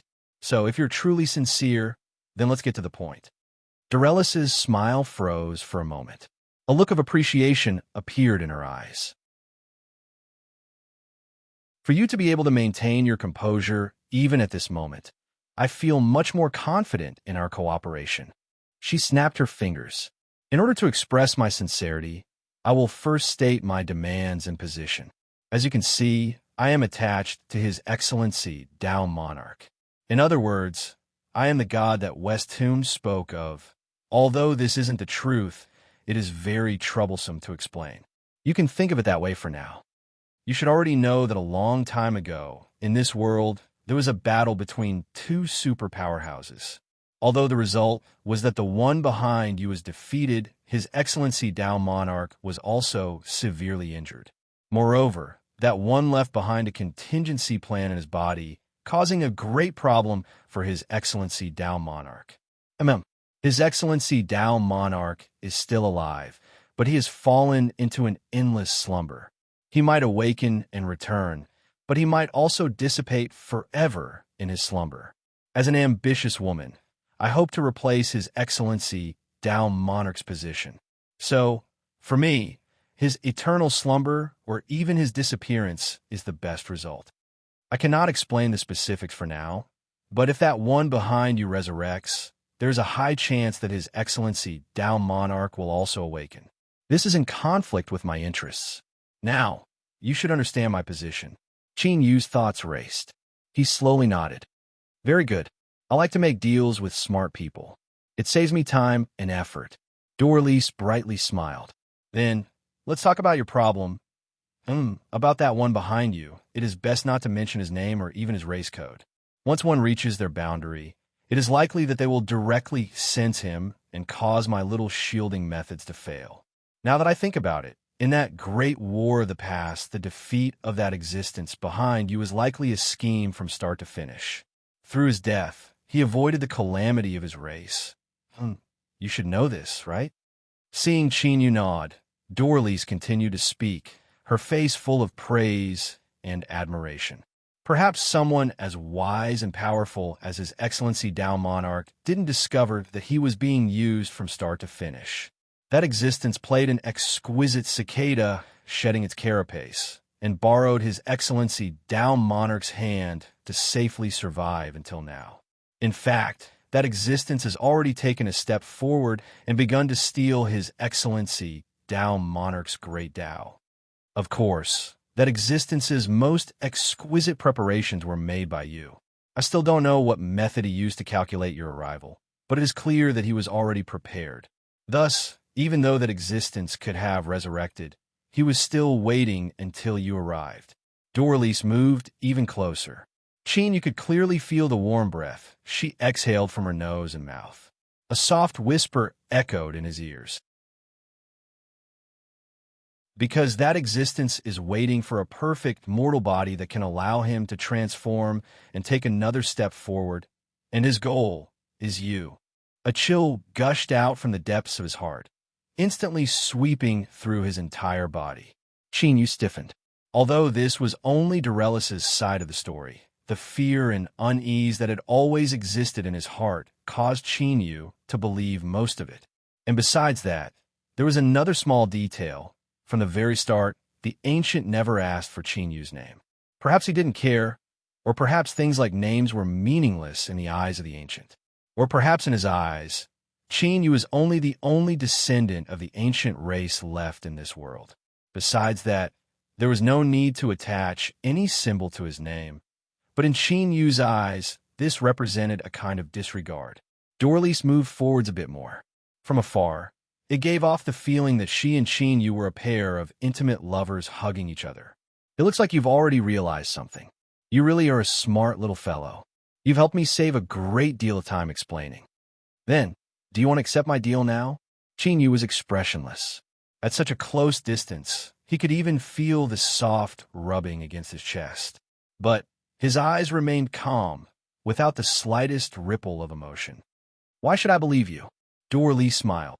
Because you have no other choice. Her tone was light and confident.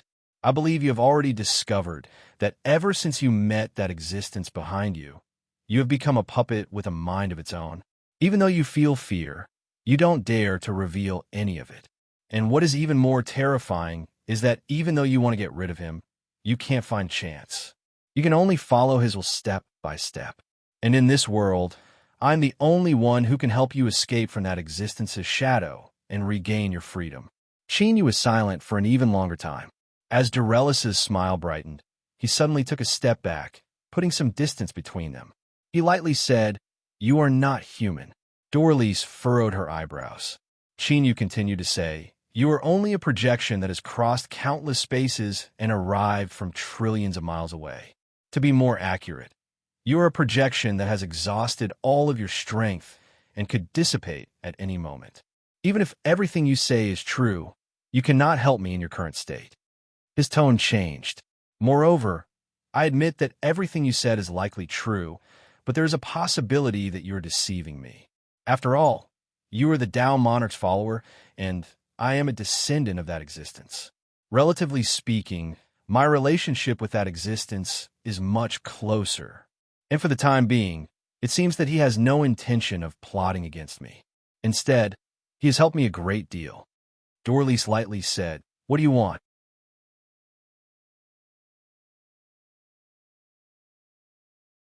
Chapter 794.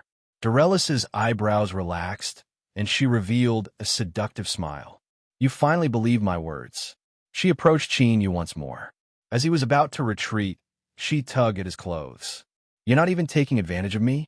Little fellow, has your abilities degenerated? Don't move.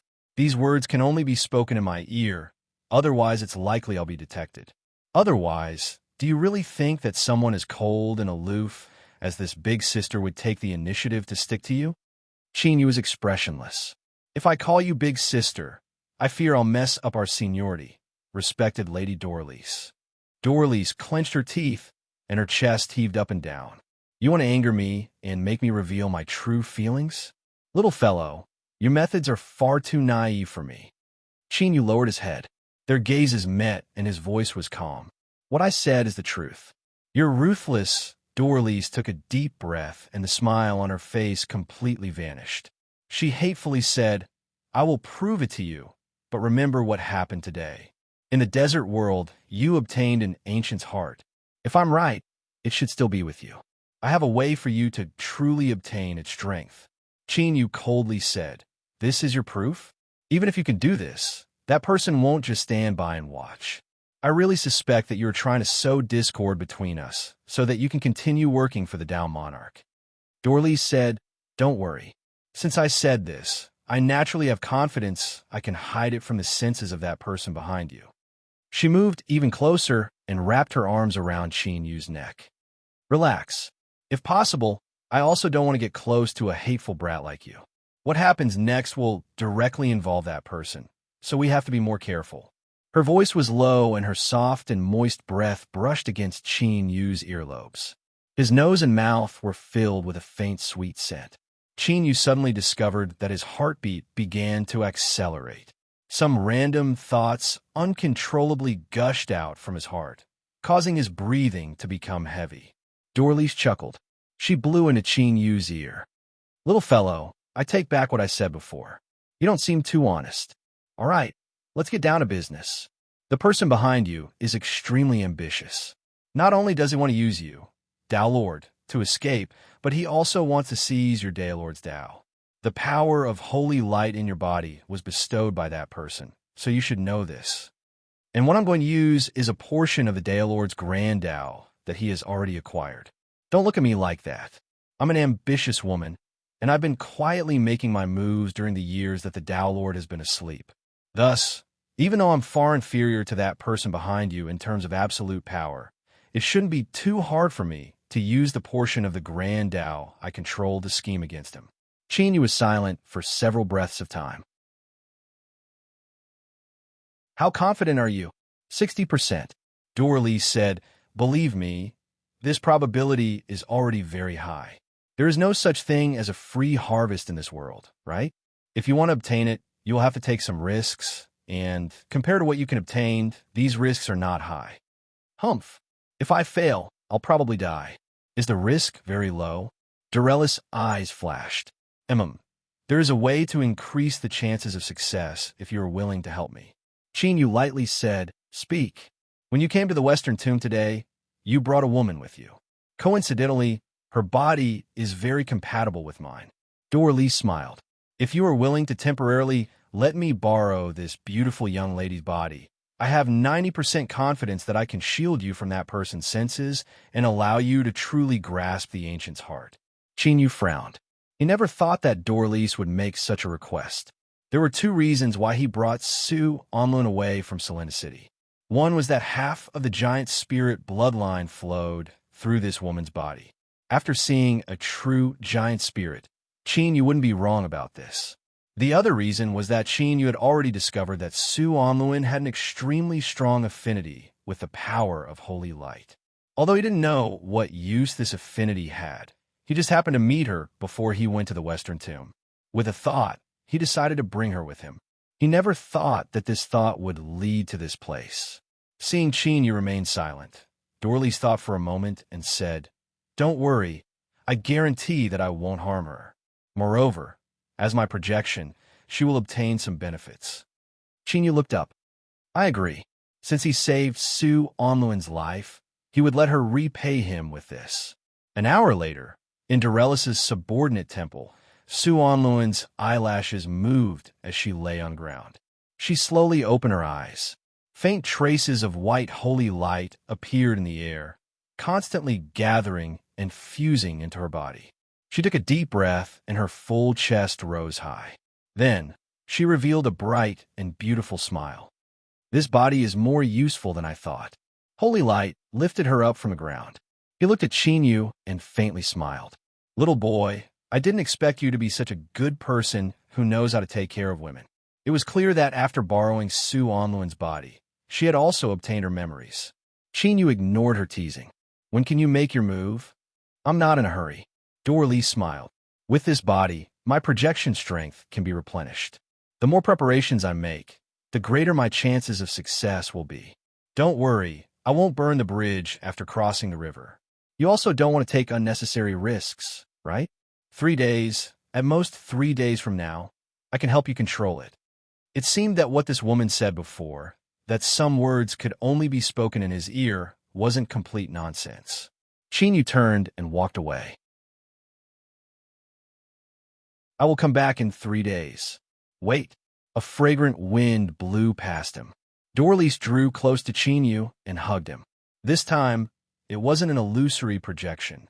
Rather, it was a mature and voluptuous woman's body that exuded an astonishing sensation. "Little fellow, before you leave this place, Big Sister needs to stamp a seal on you so that no one can trace what happened here." Faint traces of holy light gushed out from Dorellis' body, condensing into a faint rune that fell between Qin Yu's eyebrows before vanishing from sight. With a tired expression, Dorlys drew back. "It's done." Qin Yu sensed it.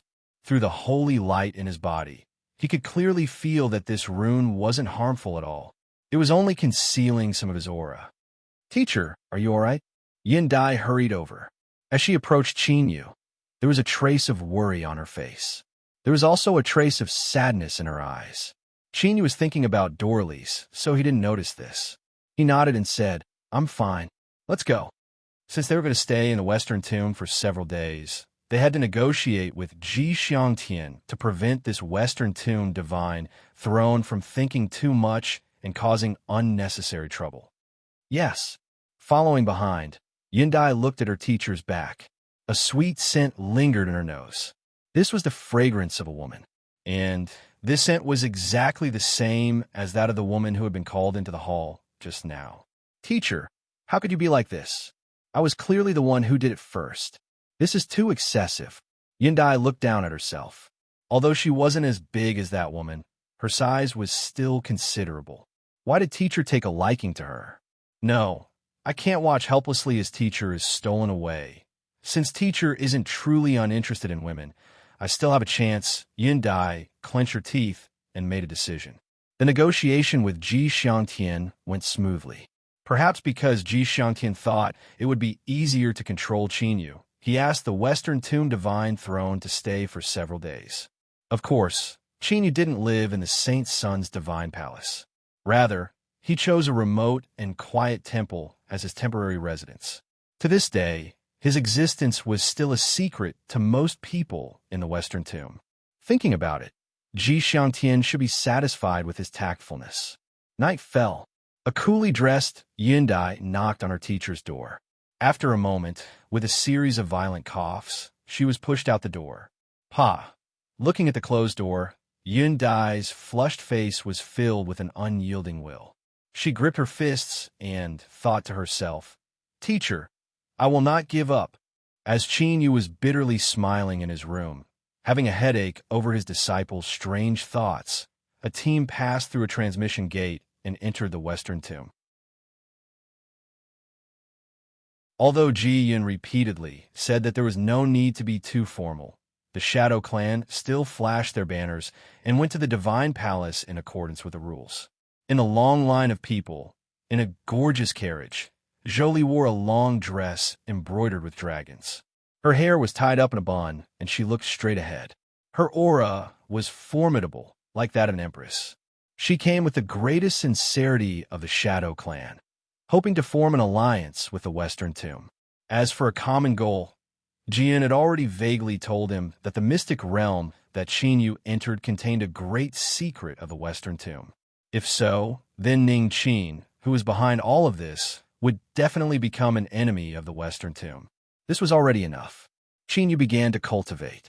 According to Dorlease, he needed to adjust his condition to its peak before he could control the ancient's heart. He couldn't allow any accidents to occur.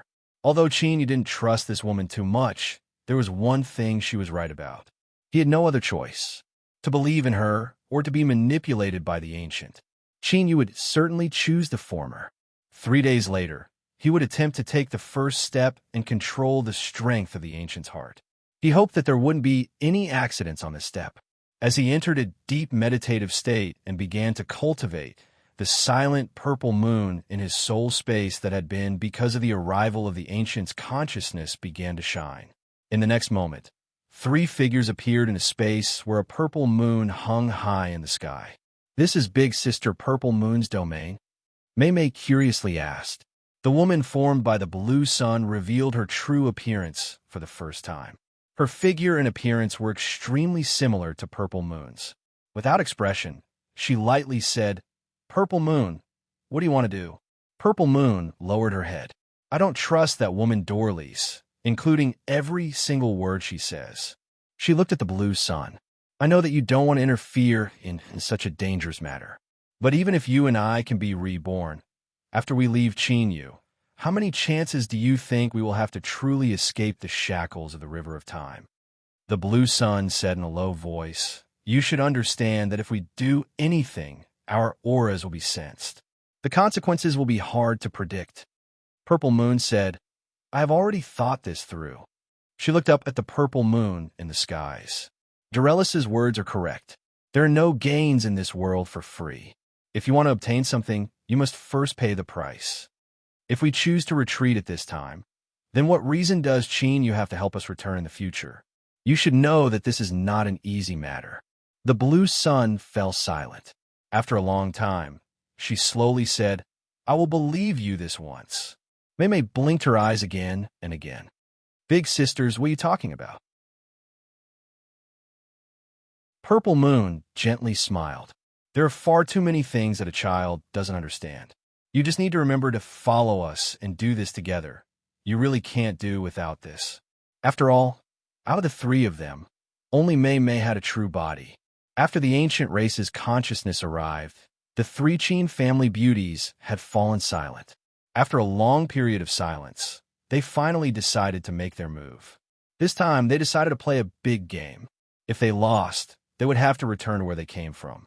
But if they won, their harvest would be astonishing. The Shadow Clan's short meeting with the Divine Seat ended.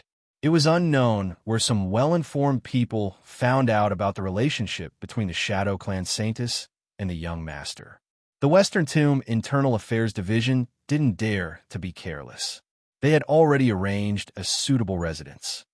"Your Highness Saintess, we have prepared a total of 3 residences. This is the mark on the map. You can choose the one you like. Of course, if your Highness isn't satisfied, you can also choose another place." The Internal Affairs Division's divine official respectfully said. Jolie nodded. "I'll have to trouble you." She looked at the map that the other party presented her and pointed. "This place." The Internal Affairs Division's divine official swept his eyes around. It was a relatively large and somewhat remote divine palace. He thought that the Shadow Clan Saintess seemed to like peace and quiet. If so, then the Internal Affairs Division's future arrangements would need to be changed. The divine official calmly gestured. Your Highness Saintess and the other Shadow Clan guests, please follow me. The young master had already obtained the approval of everyone in the Western Tomb. In the future, he would inherit the great position of the divine seat and wield unsurpassed authority within the Western Tomb. Without accident, the woman he loved would also become the future supreme godmother. Naturally, no one dared to underestimate her. After smoothly moving in, the people of the Western Tomb gave some simple instructions and then bid their farewells. Jolie entered the inner temple. After freshening up, she took off her magnificent and dignified dragon dress and put on a plain set of loose clothes. She leaned against the railing and looked into the distance. Layers upon layers of divine palaces seemed endless.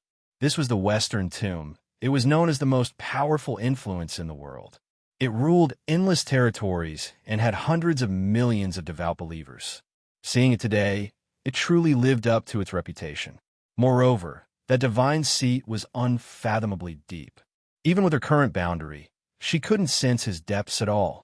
He was truly worthy of being ranked as one of the strongest powerhouses in the world.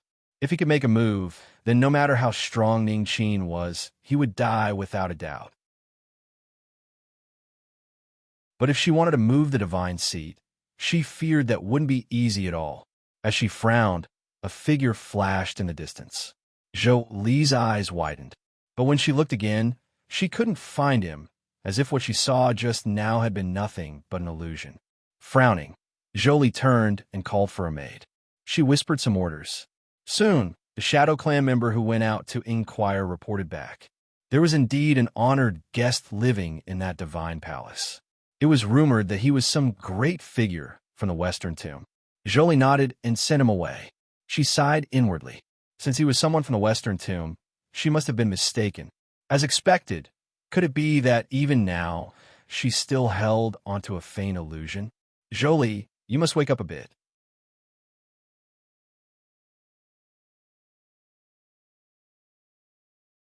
Chapter 795.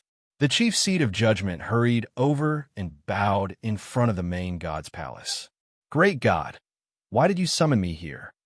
Ji Xiangtian's tone was light. Judgment, you participated in the pursuit of the Dragon City Master.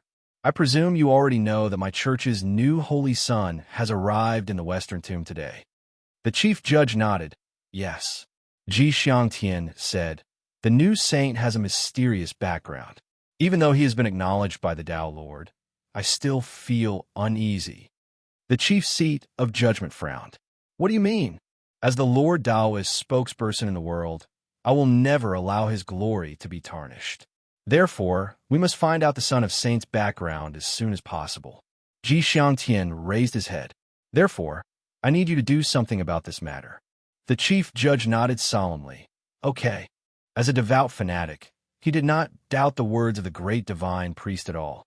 Thus, on the next day, Qin Yu, who was in seclusion adjusting his condition, had no choice but to come out and greet the divine priest of judgment.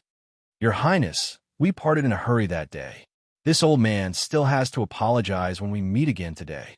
I hope that your Highness will not take it to heart. Qin Yu smiled. First seat, you speak too seriously. On that day, my status wasn't clear. Everything you did was correct from the standpoint of the divine religion. The chief judge smiled. The saint is magnanimous. I can rest assured now. After chatting for a while longer, the chief judge stood up and bid his farewells. With his status, Qin Yu had to see him off. At the entrance of the temple, the judgment divine priest stopped. Saint's son, please wait. I will be leaving first. At this moment, the sound of footsteps came from the other end of the divine palace's passageway. Behind the god priest who was leading the way, Zhou Li, dressed in splendid attire, walked over. Out of the corner of her eye, her heart skipped a beat as she looked up. Qin Yu's complexion changed. He never thought he would meet her in the Western Tomb. Why was Zhou Li here? His thoughts turned quickly, but his tone did not change. Take care, Chief. He bowed and turned around. The chief judge looked at Zhou Li and nodded. You must be the Shadow Clan's Saintess Zhou Li, right? I'm the West Hill adjudicator. Jolie snapped out of his daze and hurriedly bowed. The chief judge had already left. Under the urging of the red-clothed divine official, Jolie continued to follow behind. Today, she had been invited by the Western Tomb Divine Seat to peruse some non-secret Western Tomb scriptures. Originally, she had been thinking about how to persuade the Divine Seats to join forces, but now all of her preparations had been shattered by this sudden meeting like a flood. Alive, he was still alive. Even though it was just a glance, Jolie was sure that he wasn't mistaken. The person who bid farewell to the chief judge was Chinyu. Jolie's emotions surged like the waves on a large lake. She took a deep breath and held back the tears in her eyes. But immediately, another thought appeared in his mind. Why was Chinyu in the Western Tomb? And for what she saw just now, even the dignified chief of judgment seemed to be very polite to him. Thinking of Chinyu's previous misdeeds, Jolie's heart tightened. Could it be that this time he had placed his sights on the Western Tomb Divine Church? He took a deep breath and suppressed his tumbling thoughts. Jolie braced himself and followed the red-robed priest into the Western Hill Church's divinity department. Luckily, the Divine Seat had other important matters to attend on this day, so he had to leave midway. Because of this, he had ended the arrangements to study the scriptures ahead of time. Otherwise, Jolie wasn't sure whether or not she would have been discovered by the Divine Seat's penetrating gaze. She hurried back to the Divine Palace where she lived. She stood in front of the railing and looked at the Divine Palace that Chinyu had returned to today. After a long time, there was still no movement. Jolie clenched her teeth. Indeed, he was still the same. Just like in Dragon City, he would hide when something happened.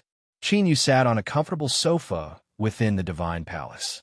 When he heard the commotion outside, he couldn't help but bitterly smile. He really couldn't avoid it. He looked up and said, "Yindai, go out and pick up someone. Don't ask too much." Yindai had already noticed that her teacher's condition wasn't right today. After the chief judge left, he seemed to be waiting. In the Western Tomb, did her teacher know someone else? Moreover, this person's status wasn't low at all. Filled with curiosity, she arrived outside the Divine Palace. Sure enough, she ran into someone who wore the same black robes as her teacher. And this petite figure, it was a woman. Yindai's eyes sharpened, and she unconsciously revealed a bit of sharpness. In her opinion, any female that tried to approach her teacher could be an enemy. Moreover, this was a woman that needed her teacher to specifically wait for. However, she didn't dare to disobey her teacher's orders. She looked around and said, "Come in with me." Jolie's heart stirred. Although she already knew it was him, she still couldn't help but feel a bit nervous before meeting him. She took a deep breath. What am I nervous about? If anyone should be afraid, it should be him. I am the dignified saintess of the Shadow Clan, the envoy of the Dragon Clan, an honorable guest of the Western Tomb. I'm not like some people.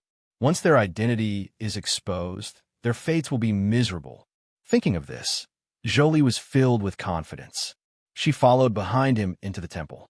She swept her eyes around and saw Chinyu sitting on the sofa. His calm and unmoving posture nearly caused Jolie to explode with anger. Where did he think this was?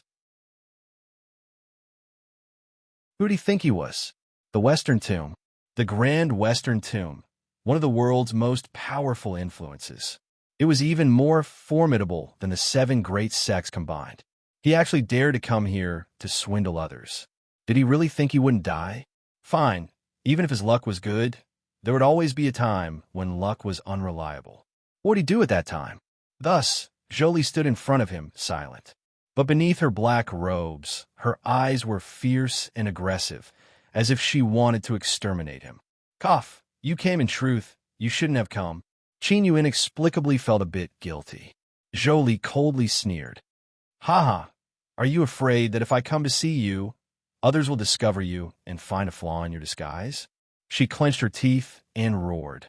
"Chinyu, you are becoming more and more promising. You actually came to the Western Tomb to stir up trouble." As she thought about how she had worried and cried for him these past days, Jolie gnashed her teeth in hatred. Yindai, this voice, it was very familiar. Then, Jolie tore off her hood. She blinked and decisively shut her mouth. This woman called Zhou Li had a deep relationship with her teacher. It was best not to meddle in their matters. Of course, what reassured Yindai even more was that according to her observations, her teacher didn't have any designs on Zhou Li. In short, this woman wasn't a threat to her. Qin Yu had a tired feeling in his heart. He had been misunderstood time and time again. He began to consider whether or not he should tell Zhou Li everything. Well, although his current identity was strictly speaking a swindler in the Western Tomb, he was still a recognized swindler. Including the Western Tomb Divine Throne, as long as he didn't take the initiative to stir up trouble, no one would jump out to target him or make things difficult for him. Why was it that in Zhou Li's eyes, he was running back and forth on a tightrope? If he wasn't careful, he would be smashed to pieces. And what made Qin Yu most tired was that no matter where he went, he would always encounter Zhou Li. Couldn't they just honestly separate and never see each other again, forget each other in the pugilistic world? This sort of fate was a sin. At this time, Qin Yu's silence fell into Zhou Li's eyes. She had poked at his sore spot, but what use was that? How many times had this happened? This was already the third time she had encountered him. He simply refused to repent. If this continued, sooner or later something would happen. It wasn't easy for him to resurrect from the dead. Zhou Li didn't want to see him die with her own eyes. She clenched her teeth and sneered again and again. I'll give you two choices. Hurry up and find an excuse to leave the Western Tomb and return to Dragon City with me. Otherwise, I will immediately expose your identity. I guarantee that I will do what I say. Tomorrow, I want to see you in action. Otherwise, you will have to bear the consequences. As she spoke, she pulled up her hood. Taking advantage of the chaos outside, Zhou Li turned and left. With her current status and strength, she no longer feared making enemies. If that Ning Qin behind her wasn't satisfied, then he could jump out and look for her. But this time, no matter what, she had to rescue Qin Yu. Yindai was stunned. After a moment, she said, Teacher, Zhou Li seems to be serious? Qin Yu forced a smile. I know. He rubbed his temples, wondering when she would be able to change her bad habit of being overly enthusiastic. Seeing everything go smoothly was like a stone falling from the heavens. Moreover, Qin Yu was currently in trouble, and he didn't want to implicate Zhou Li.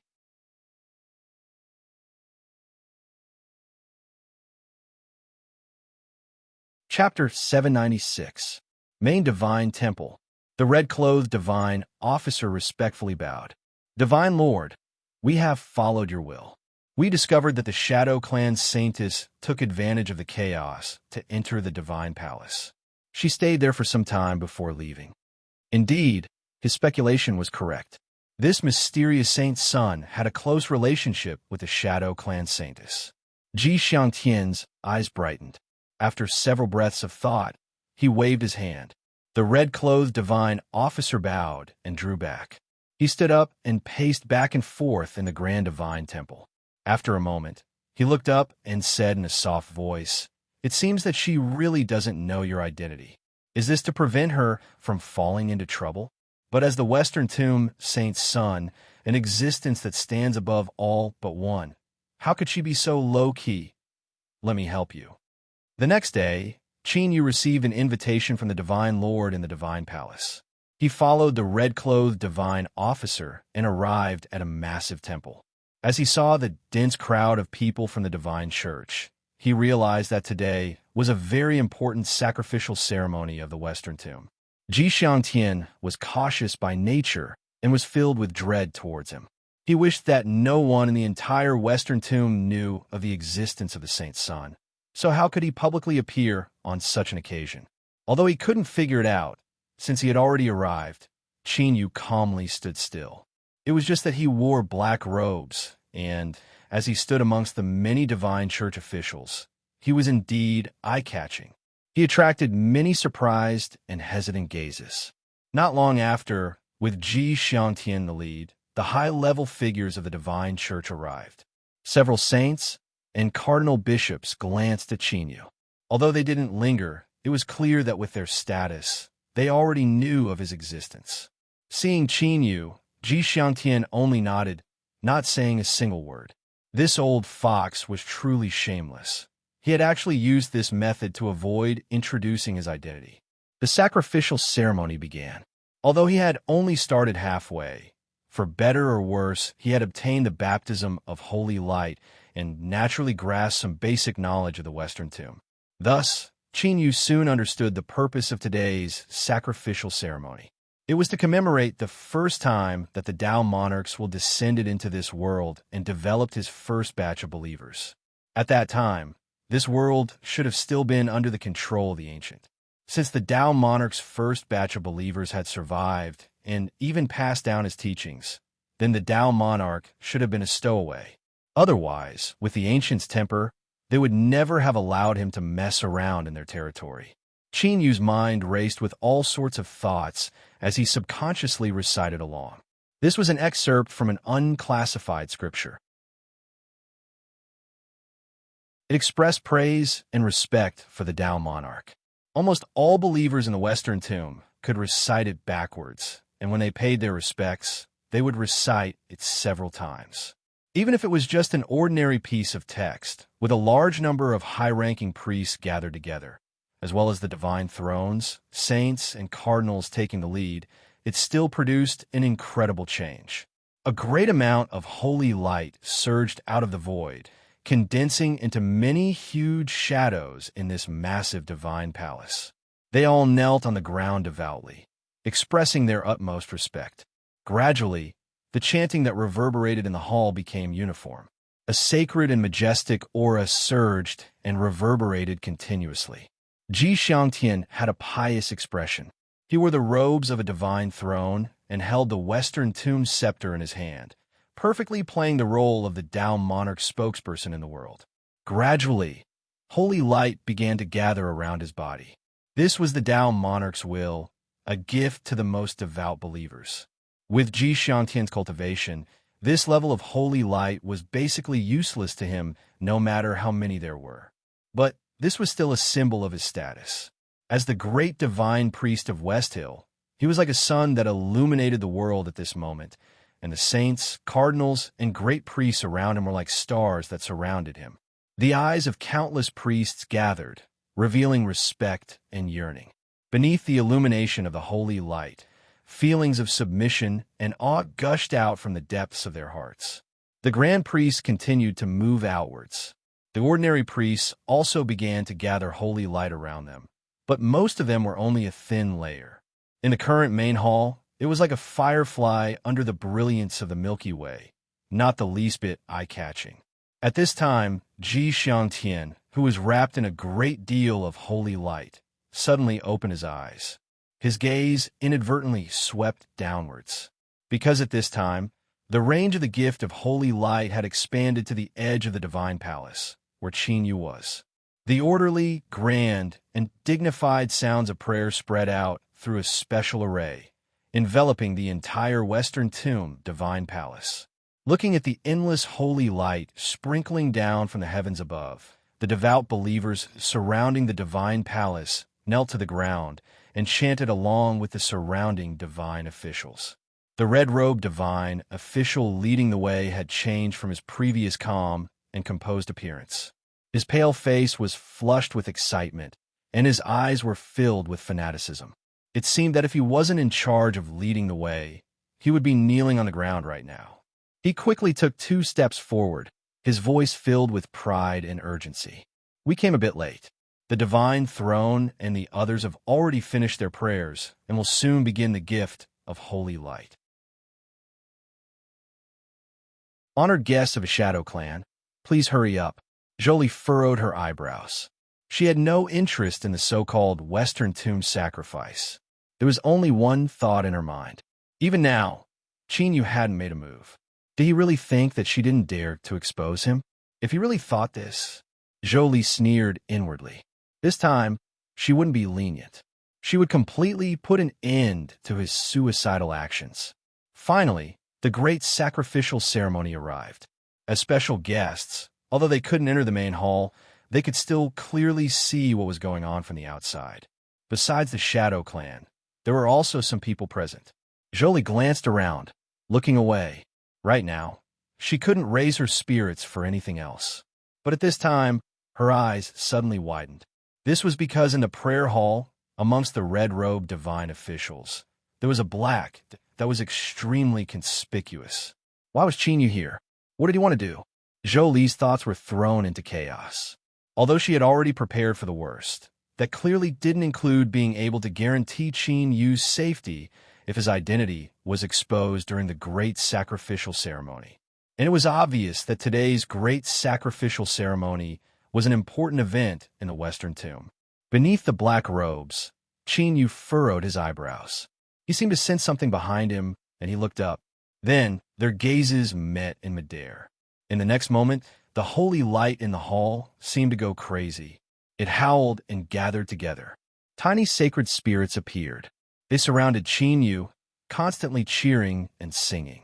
The rich holy light illuminated the stunned faces of the surrounding divine officials. In the center of the great sacrificial ceremony, the Divine Lord stood at the main altar. Although he was already mentally prepared, he still gripped the Western Tomb scepter with blue veins bulging out. He never thought that even with the support of the main altar, he would only be able to share the limelight with Qin Yu. If their positions were switched, he originally wanted to use today's great sacrificial ceremony to suppress the threat that Qin Yu posed, but now he had picked up a stone and smashed it on his own foot. Feeling the gazes of the saints and cardinal bishops gathering on him, Ji Xiangtian took a deep breath and suppressed all the fluctuations in his heart. But at this time, a new change occurred. The holy light around Qin Yu began to burn like flames. Space twisted and a figure wearing golden armor with 12 pairs of wings on her back appeared. She held a long sword in her hand and knelt on the ground as she appeared in front of Qin Yu. At this moment, the entire temple fell deathly silent. Even the sound of breathing completely disappeared. Dorlis, one of the most powerful gods under the command of the Holy Monarch. She was a legendary existence that everyone in the Western Tomb Divine Church was familiar with.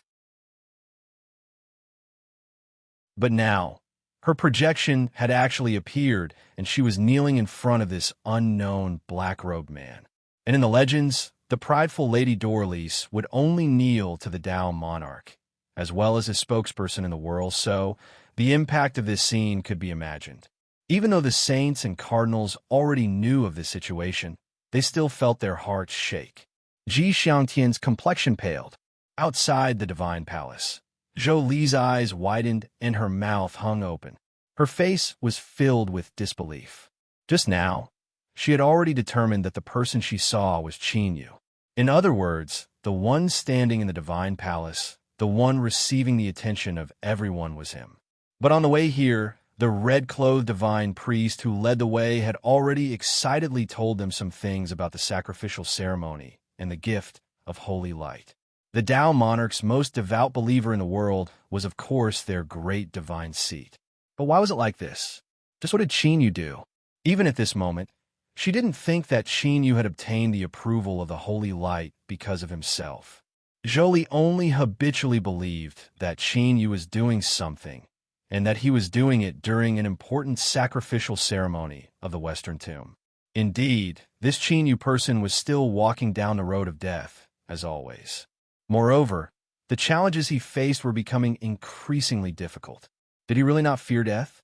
But soon, with Ji Xiangtian's voice, Zhou Li's habitual thinking was completely shattered. Today, I will take this opportunity to introduce to everyone in the Western Tomb the Holy Son, His Highness, that has been hidden outside for many years. Ji Xiangtian pointed a finger. His name is Qin Yu. Because of certain reasons, Holy Son Qin Yu has obtained the approval of Lady Dorlis and is able to exercise a portion of the Holy Monarch's authority. Thus, from this day forth, Holy Son Qin Yu's status in the Western Tomb is second only to me. He will also be given the title of God Apostle. Whoosh! All sound faded into the distance. Zhou Li stood there in a daze, as if she had lost her soul. She finally reacted. Everything that had happened had only been her own imagination. Qin Yu wasn't being controlled by anyone, or, to be more precise, he was Ning Qin. So, The reason Qin Yu was able to remain safe and sound time and time again wasn't because of luck, but because he had sufficient strength. At this moment, countless fragmented memories emerged from deep within her mind.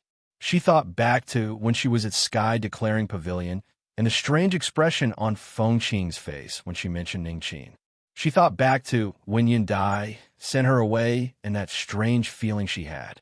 So everyone knew. I was the only one who was kept in the dark. No wonder, Qin, you could sit on the sofa yesterday and maintain a calm and unmoving posture like a mountain. He really had confidence in himself, and there was no need for him to be afraid. In other words, from the moment she met him until now, she had always been alive. She had been like a clown in the lies he had weaved, doing things she believed to be infallible.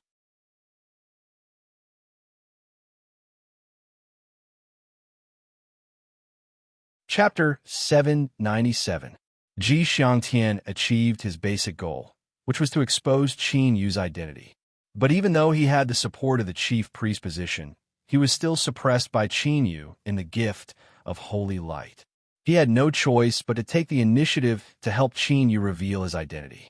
Afterwards, all the cultivators of the Western Tomb knew that there was a hidden holy son of the divine religion. His name was Qin Yu, and his status was comparable to a divine throne. Yin Dai had long known and was very sure that her teacher was an extremely powerful figure, but she always had the feeling that her bottom line had been refreshed. Without any preparation, he had suddenly become the holy son of West Hill, and even more so, he had been made a divine apostle. Although she didn't know that a divine spirit apostle was comparable to a divine throne, she could feel her teacher's status from the awe and respect in the eyes of the Western Tomb cultivators. Sure enough, my vision is the best.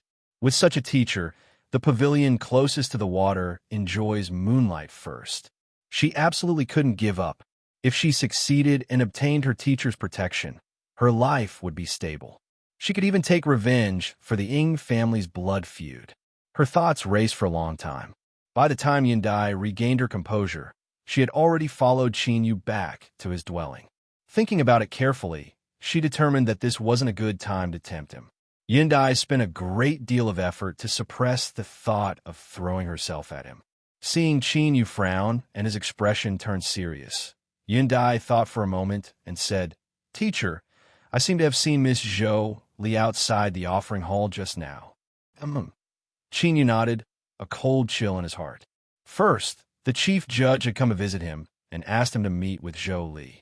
Then, the next day was the offering ceremony, and Zhou Li had personally confirmed his identity.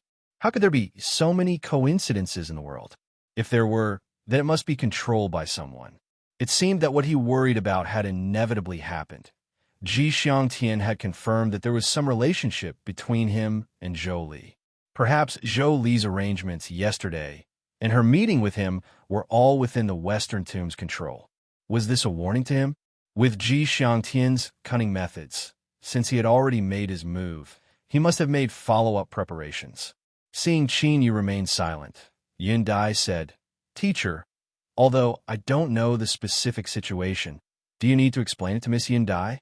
Otherwise, I'm afraid it would be very difficult for her to accept such a change in identity." From Zhou Li's point of view, a certain person who had always been an absolute weakling in her eyes, someone who needed her protection, had suddenly become an existence high above her, someone who could look down on her. With Zhou Li's proud personality, how could she accept this? She feared she would think that Qin Yu was deliberately playing with her. Yin Dai said these words out of sympathy, but she also wanted to show Qin Yu that she was mature and steady. Her teacher was so outstanding. If she wanted to be promoted successfully, she had to display her best in all aspects. Of course, Zhou Li wasn't a noob in his teacher's eyes. This was the foundation of everything. Otherwise, it would have been good if he hadn't hit him when he was down. You wanted to speak up for you? Dream on. How could Qin Yu know that this docile disciple in front of him had already awakened the ultimate skill of a woman's harem struggle? He waved his hand and said, "No need. Let her do as she pleases." He really didn't know how to explain things to Zhou Li. Moreover, he was in the Western Tomb. No matter what he did, he couldn't hide it from Ji Xiangtian's eyes. If he went to look for Zhou now, that would only increase her importance in Ji Xiangtian's eyes. That wouldn't be a good thing for her. But if he pretended that nothing had happened, then with Zhou Li's personality, wouldn't she gnash her teeth in hatred towards him? Forget it, forget it. If she really was angry and resentful, then she would distance herself from him. That would be better for her. Zhou Li returned to the Divine Palace where the Shadow Clan lived. She dismissed everyone and sat alone in a dark hall. There wasn't the least bit of light in this pitch-black darkness. Only in this pitch-black darkness where she couldn't even see her own fingers would she be able to avoid all eyes. Only then would the sense of shame in her heart slightly dissipate. But even though Zhou Li tried her best to suppress it, those fragmented memories of Qin Yu constantly tumbled through her mind, flashing through her mind again and again. Her memories became increasingly profound. After an unknown period of time, Zhou Li regained her composure. She looked up. Even though the doors and windows were tightly shut, there was still a faint light shining in. The sky had already begun to brighten. But on this night, she didn't receive any explanation. Zhou Li's wooden face became increasingly pale. Before this, she thought that Qin Yu was timid and didn't dare to face her. But now, thinking about it, from the very start, he was simply unwilling to waste time and words. Of course, there were also some thoughts of continuing to watch the play. After all, playing the pig to eat the tiger and hiding the identity of some great figure was always a pleasurable experience. But who would care about her feelings? In particular, as she thought about the feelings that she had been carefully hiding in the depths of her heart, Zhou Li revealed a self-deprecating smile. A maid's voice sounded out from outside the hall. Zhou Li was in a trance. It took her several times to hear that it was the Western Tomb Divine Throne who had sent out an invitation. She slowly stood up and rubbed her face. Then, she lowered her head and straightened her dress. She said, "Come in." Her voice was low and hoarse, like that of a traveler who had spent many days in the desert. The maid outside was startled and quickly pushed open the door. Luckily, after washing up, Zhou Li's voice had returned to normal. "Let's go." The red-clothed divine official respectfully waited outside the hall. After bowing to Zhou Li, he turned and gestured. "The divine throne has bestowed a royal carriage.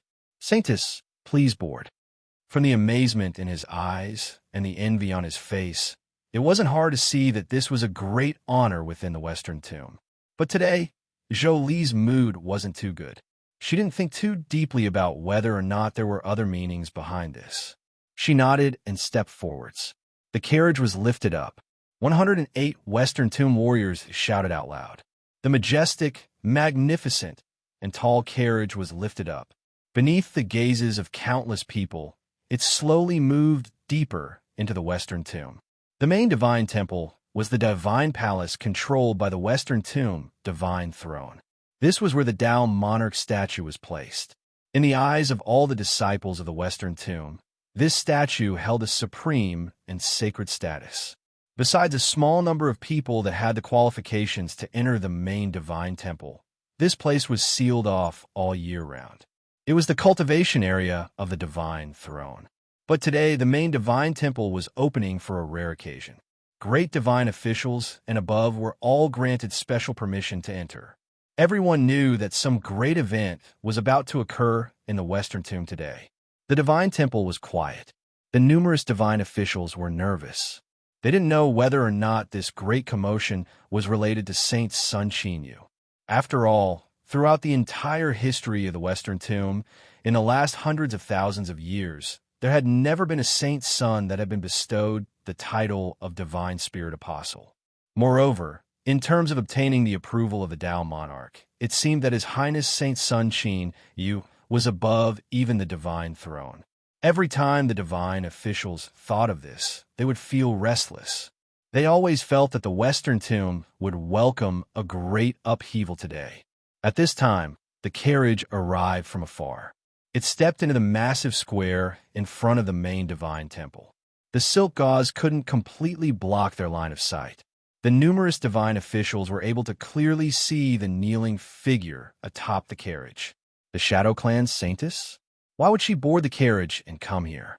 From the corner of their eyes, the divine officials saw the excited young Master Ji Yun suddenly stand up and let out a breath of relief. It seemed that this matter would be decided today. As the Western Tomb's young master and the future successor of the Western Tomb Divine Church, he indeed had the qualifications to open the main divine temple when it came to his marriage and his future godmother. This was good. What they worried about didn't occur. The heavy atmosphere in the hall quietly changed, and the divine officials revealed relaxed expressions. In the center of the main seat, Ji Xiangtian, who sat beneath the Dao monarch statue, frowned imperceptibly. A cold intent flashed in his eyes. Whether or not Qin Yu truly had the heart to struggle for the authority of the Western Tomb, his existence itself was the source of the greatest instability. Calmly suppressing all his thoughts, Ji Xiangtian slowly said, "Ji Yun, go and welcome the saintess into the hall." "Yes, divine throne." Ji Yun bowed. With a single step, his figure landed in the main hall, and he quickly walked out. Although he knew that his father had suddenly agreed to Zhou Li's request to marry him, he didn't care about it. He was sure that he truly loved Zhou Li and was willing to do anything for her. Since his father had spoken and the Western Tomb had taken the initiative to ask for her hand in marriage, with such sincerity today, she should agree, right? She would definitely agree. Standing on the high stone steps of the main divine temple, Ji Yun looked at the carriage slowly coming to a stop. He took a deep breath and landed beside the carriage. With a double meaning, he said, "Zhou Li, I've come to pick you up." "Ji Yun, where is this?" "The Western Tomb, main divine temple, the training field of my divine throne." Ji Yun smiled, silently saying these words in his heart. This was also the place where the Western Tomb announced important decisions. And today, it involved the two of us. At this time, the Western Tomb divine officials shouted out in the distance, "Saint Sun Qin, Yu has arrived." From far to near, one voice after another rang out. "Saint Sun Qin, Yu has arrived. Saint Sun Qin, Yu has arrived. Saint Sun Qin, Yu has arrived." Their voices echoed in the air, constantly echoing in their ears. Zhou Li stiffened for a moment before she composed herself. She turned to look at the square, where a carriage was slowly approaching. He sat on it, still wearing that familiar black robe, his bearing calm and steady. Ji Yun pulled her to the side and bowed. "Greetings, Your Highness Saint Sun." He was the young master of the Western Tomb.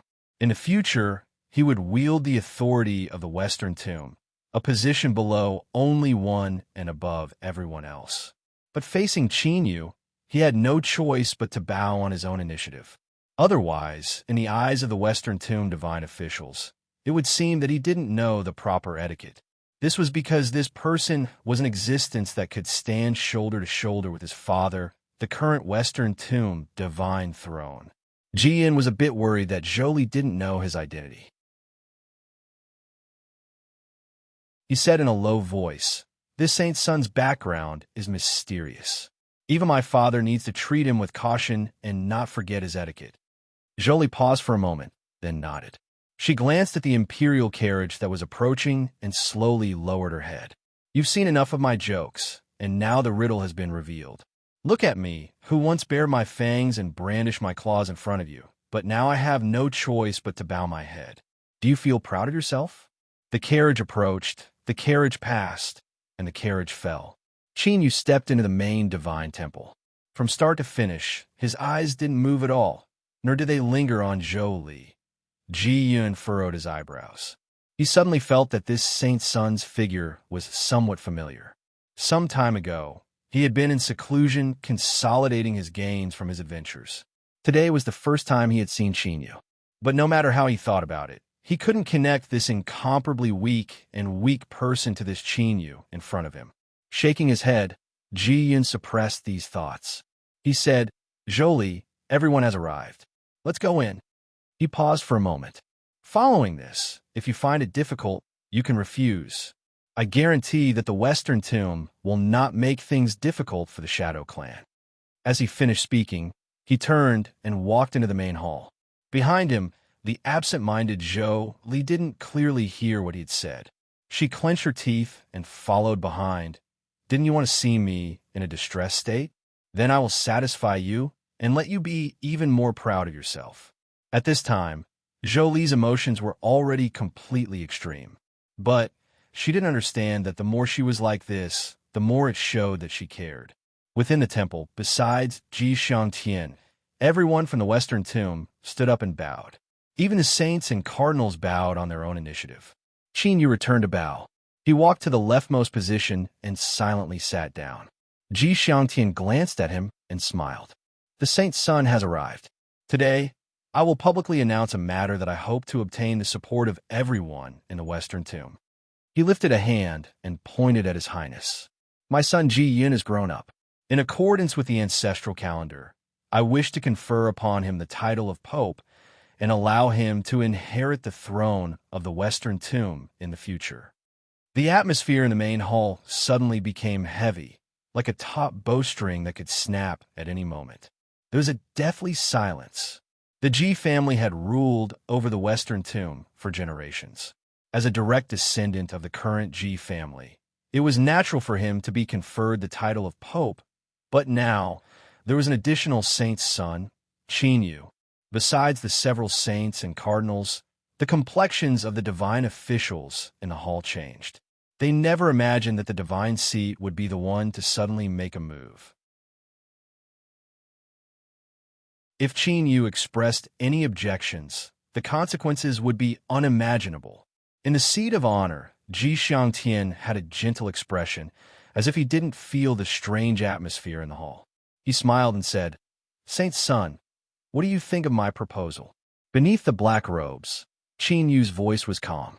"It should be so. I have no objections." "Ha ha, Ji Yun, why haven't you thanked His Highness the Saint's son? Otherwise, I fear it wouldn't be so easy to confer upon you the title of Pope today." Ji Xiangtian laughed. He calmly swept his eyes over Qin Yu, frowning inwardly. Could it be that he didn't have any suspicions from the events of 2 days ago? Or did he really not have any interest in the authority of the Western Tomb? "Thank you, Saint's son." Ji Yun bowed, his face flushing red. He glanced at Zhou Li beside him, his eyes full of vigor and vitality. Although he had long ago been regarded as the successor to the throne of the Western Tomb, as long as it wasn't confirmed, there would be other changes. It had to be known that he wasn't his father's only son. Before this, he was the only one who had been recognized. But after today, since he was conferred the title of Pope, that meant that the throne of the Western Tomb was destined to be his. The divine officials in the hall bowed, congratulating the new Pope. As they glanced at Qin Yu, most of them relaxed, but they were even more puzzled. Could it be that His Highness the Saint's son really didn't have any other thoughts? It had to be known that his status was comparable to a divine seat. Compared to a proper divine seat, there was still a disparity, and he had the qualifications to fight for it. The Western Tomb had a legacy of hundreds of thousands of years, and the Ji clan was the leader of the Western Tomb. The deceased duo Ermal wasn't the only one who was dissatisfied with this or had other plans. Ji Xiangtian smiled. "The grand ceremony of conferring the title of Pope will be held 10 days from now. Today, I have another matter to announce. Ji Yun's age has come. I accept his request and wish to use the position of future godmother of the Western Tomb to ask for the hand of the Shadow Clan Saintess, Zhou Li." He locked on a Qin Yu from the corner of his eyes. As he finished speaking, Qin Yu looked up and their gazes met in midair. But unexpectedly, after a brief moment, Qin Yu looked away as if he were indifferent. Shwa, shwa. Countless eyes gathered on him. Zhou Li froze. She looked up in a daze, confirming that what she heard just now wasn't an illusion. To ask for the hand of the Western Tomb, to use the position of godmother. This was an unsurpassed glory. As long as she agreed, her dream of a bright life would be paved. In the future, she would stand at the peak of the world and even have the qualifications to place her hopes on the world and participate in the game of chess. But for some unknown reason, Jolie didn't feel any joy at all. Her heart was filled with panic. She subconsciously looked up at Chinyu. All she could see was his motionless figure sitting there, as if what was happening right now had nothing to do with him. Her heart turned sour and then pain. Jolie looked up, trying to maintain her pride. She couldn't cry. She absolutely couldn't cry. Beside her, Ji-yun revealed a nervous expression. He hesitated for a moment and then said in a low voice, "Jolie, I truly love you. If you are willing to marry me, Ji-yun can guarantee that in this life I will never have any disloyalty towards you, and I won't allow you to suffer any grievances, of course. If you aren't willing, Ji-yun won't pester you any longer, and I won't harbor any resentment towards you." "I agree," Jolie suddenly said. Ji-yun was overjoyed. "What did you say?" Jolie looked at him, her voice calm. "I agree." "Ha ha." Ji Xiangtian laughed. "Good. Today is a day of double happiness. Spread it out so that all believers in the Western Tomb can celebrate.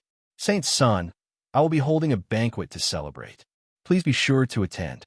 His smile was warm, and his heart was as bright as snow. Zhou Li's slight change in expression just now couldn't escape his eyes.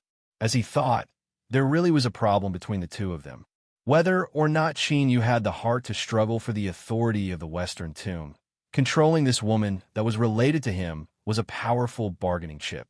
Ji-yun cupped his hands together in congratulation. His eyes occasionally fell on Zhou Li, his expression gentle.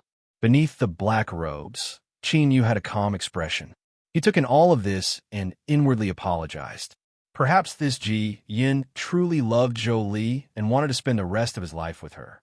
But his mistake was that he came from the Western Tomb. Although he had joined forces with Dorlis, Qin Yu didn't have much confidence that he could contend with the powerful ancient's will. And his existence meant that the incomparably glorious Western Tomb Divine Church would inevitably welcome its final destruction. No matter what, Qin Yu wouldn't allow Zhou Li to be buried with them. The celebratory banquet smoothly came to an end. Qin Yu returned to the Divine Palace. Yun Dai cautiously asked, "Teacher, you really don't care about this matter?" Although it was said that falling flowers have feelings for each other, her teacher wasn't such a heartless person. Qin Yu sat down. His body sank into a soft, killing intent. He lightly said, "Don't worry, I have a way to deal with it." Besides being the Shadow Clan Saintess, Yundai also had the status of a dragon envoy. Qin Yu just happened to recognize the existence that gave her this status and could use it.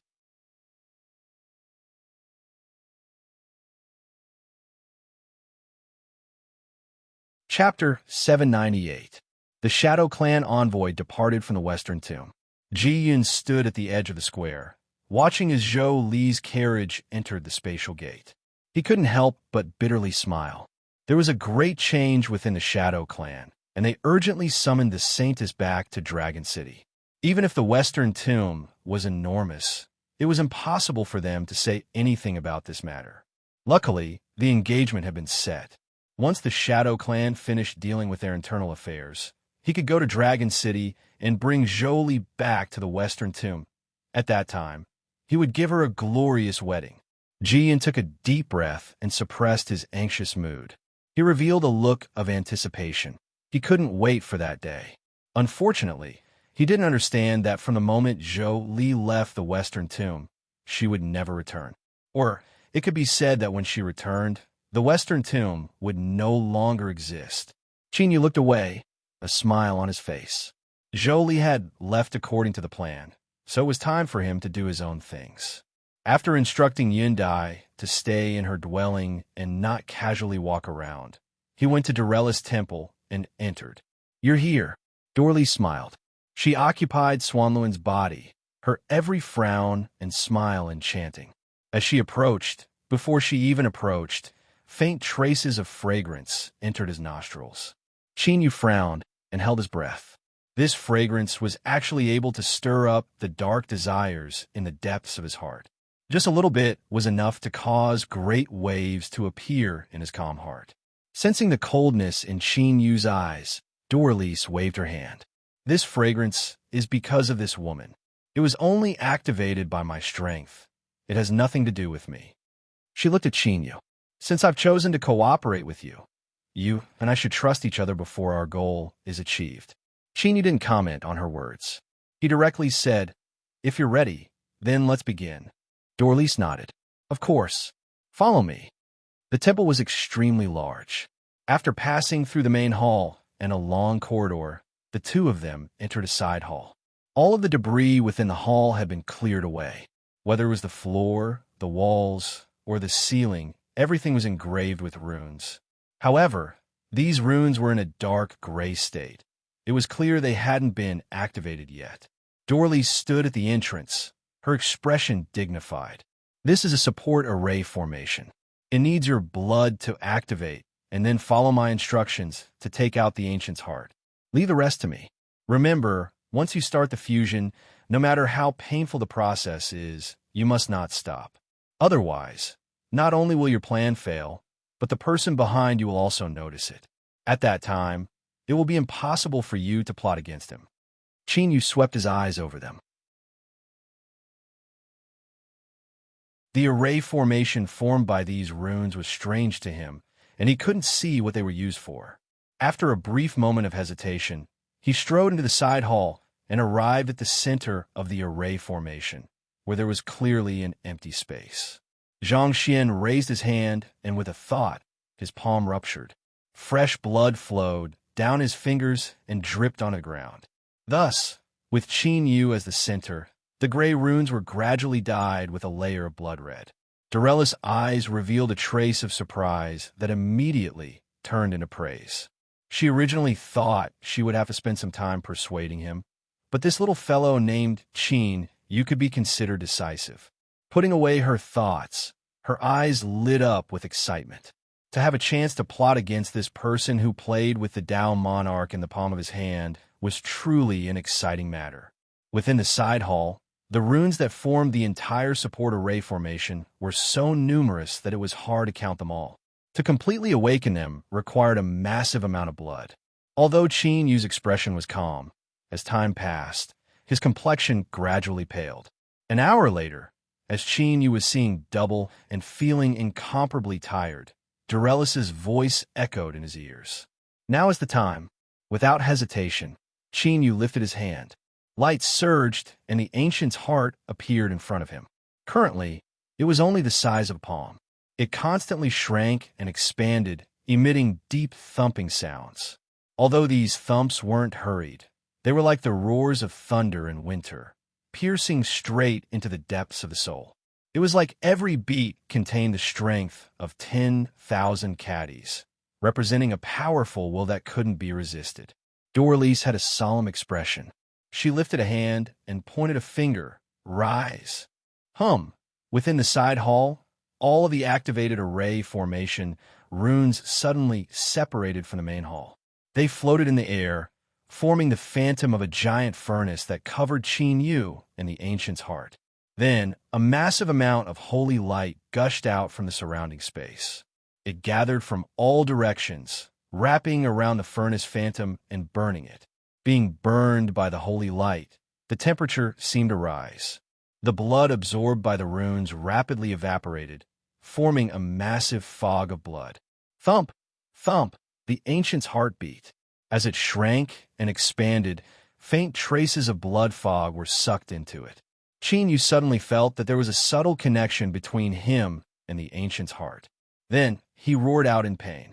At this moment, Qin Yu felt as if an awakened great beast had broken into his chest. It roared as it rampaged about, wreaking havoc everywhere it went. An intense pain erupted like a volcano, as if his flesh and bones would be torn apart and twisted apart. No matter how tenacious Qin Yu's mind was, he still couldn't withstand it. Dorellis' voice sounded out in his mind. "Hold on, this is only the beginning. As the ancient's heart fuses with you, the pain you will suffer will become increasingly heavy. You and I only have one chance. If we fail, there will be no more."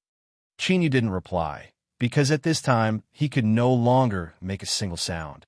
Pain crazily attacked his mind like a tide, as if he would be swallowed up in the next moment. Thump! Thump! The ancient's heart began to beat faster. More and more blood fog was absorbed by it. Then, within Qin Yu's chest, in a place where the naked eye couldn't see, a mass of blood fog began to appear. It constantly expanded and shrank, maintaining the same rhythm as the ancient's heart. Yellow Spring's mystic realm. Beneath the dark skies, the giant skull quietly laid on the ground suddenly began to burn with holy light. It's begun. The ancient's deep voice sounded out. As expected, the junior had already sensed it and had begun to resist. This wasn't unexpected. After all, even though he wasn't a true ancient, he still possessed the most orthodox inheritance of the ancient race. He was already an ancient. As for the bloodline of the ancient race, they were born to support the heavens and earth. Even in the face of endless dangers, they still dared to give it their all. If possible, he didn't want to kill his own people. This was because in this world, in a sense, the only ancient left alive were the two of them. But he had no other choice. This was because the fallen ancient race needed a true powerhouse to pull them out of the quagmire and stand tall in the world once more. And he was the only candidate. Qin Yu was too weak. His future was filled with countless variables, but the future of the ancient race could not allow any accidents to occur. So, I'm truly sorry, but I have to make a move. As the ancient who had schemed against the Tao monarch and patiently endured for hundreds of thousands of years until now, his abilities and preparations were far greater than Qin Yu and Dorlice imagined. Thus, he knew about fusing with the ancient's heart from the start. But the ancient wouldn't stop him. In fact, if there was an accident, he would even help. This was because what he originally wanted was the body of a true ancient. Not only did he have the body of an ancient, but he could also occupy everything that Qin Yu had. Then, completely fusing his original body with Qin Yu's was certainly the best choice. It's begun, Purple Moon said. She swept her eyes over Blue Sunday. Let's prepare. Blue Sun said, I will ask you one last time. Do you really want to take this risk? Purple Moon frowned. If you still have concerns, I can do it myself. Blue Sun shook her head. She lifted a hand and pointed between her eyebrows. In that instant, a brilliant light shined and the phantom of a great blue sun appeared. The light shined brilliantly and a pressure filled the air. The aura of ancient years flowed out from the blue sun, nearly condensing into essence. Purple Moon's heart relaxed. If Blue Sun really went back on her word, then her chances of success will be less than 30% if she tried alone. She looked up at Mimi. Remember, when my and Blue Sun's strength completely fuses into your body, give up all resistance and hand over control to us. Don't worry. Although there are some risks, no matter what happens, Blue Sun and I will take responsibility.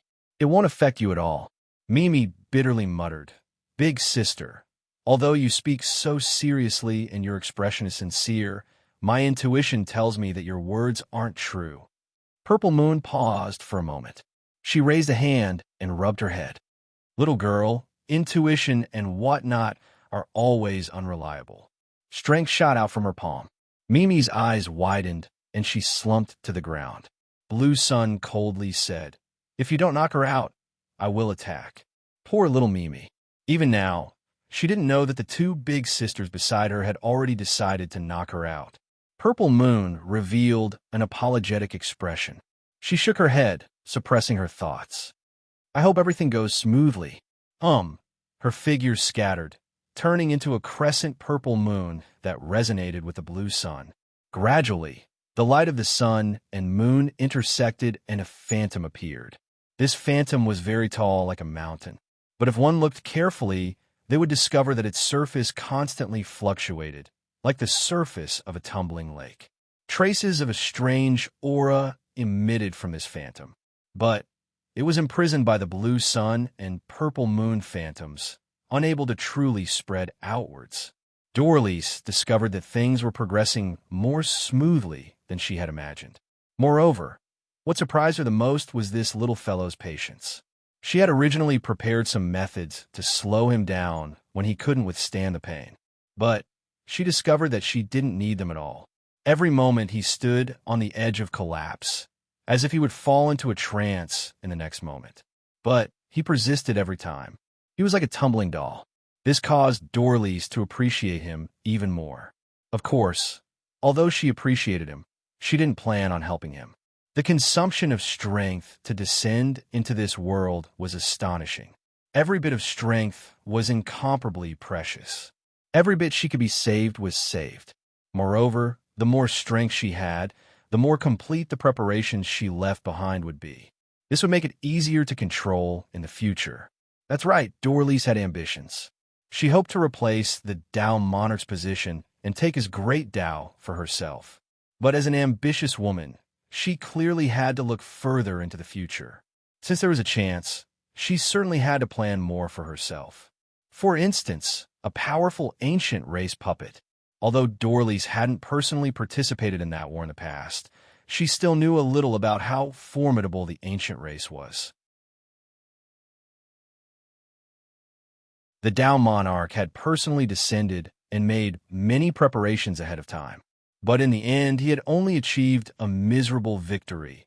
And what was terrifying was that, based on the information she currently grasped, the Tao monarch's victory was likely a trap set up by the enemy. If she could control an ancient race puppet, it would surely play an astonishing role in the future. Moreover, taking a step back, even if she failed, she wouldn't suffer any losses. Thump!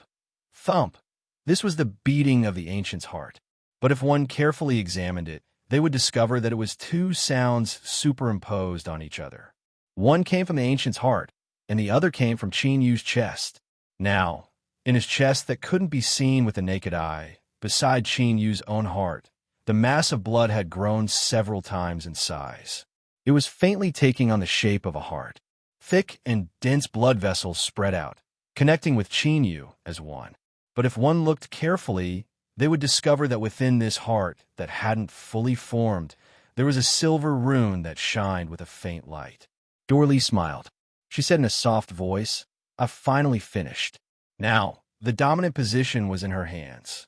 Within the ancient skull that burned with holy light, as the silver rune appeared within Qin Yu's chest and formed a heart, a cold sneer sounded out. How interesting. The ancient originally thought that Dorlice had helped Qin Yu in the hopes of preventing his resurrection. But he never imagined that she had already seized a part of the Tao monarch's great Tao and even dared to secretly attack him. She really had guts. Since she had delivered herself to his doorstep on her own initiative, there was no reason to push her away. If he could swallow up Dorlice, then he would be able to seize the Tao monarch's great Tao much earlier. The burning holy light suddenly split apart. It rapidly shrank and condensed, finally forming a rune the size of knuckle. Hum! With a trembling sound, space fluctuated and the rune sank into it, vanishing from sight. In the next moment, it appeared in Qin Yu's chest and fused into the silver rune that had just formed, causing it to undergo some subtle changes. The ancient bloodline wasn't too good at these little tricks in the dark. But after waiting for hundreds of thousands of years, he had more than enough time to mend his own shortcomings. Thus, the ancient had done an excellent job. Although Dorlice noticed that there was a brief fluctuation in the rune-back door she left behind, it immediately vanished. After sensing it for a while and finding nothing wrong, she didn't care too much about it. At this point, the dominant position had changed. The purple moon and blue sun shine upon each other. Wherever their light covered, large swathes of shadows floated about. When Dorlice was secretly playing tricks, they didn't move. When the ancient took advantage of the situation and left behind a trace, they still didn't move. But now, when both sides believed that Qin Yu was in their hands and the fusion of the ancient's heart was about to be completed, the purple moon and blue sun made their move. Ring, ring, ring. The cosmic sea-cross bell rang out.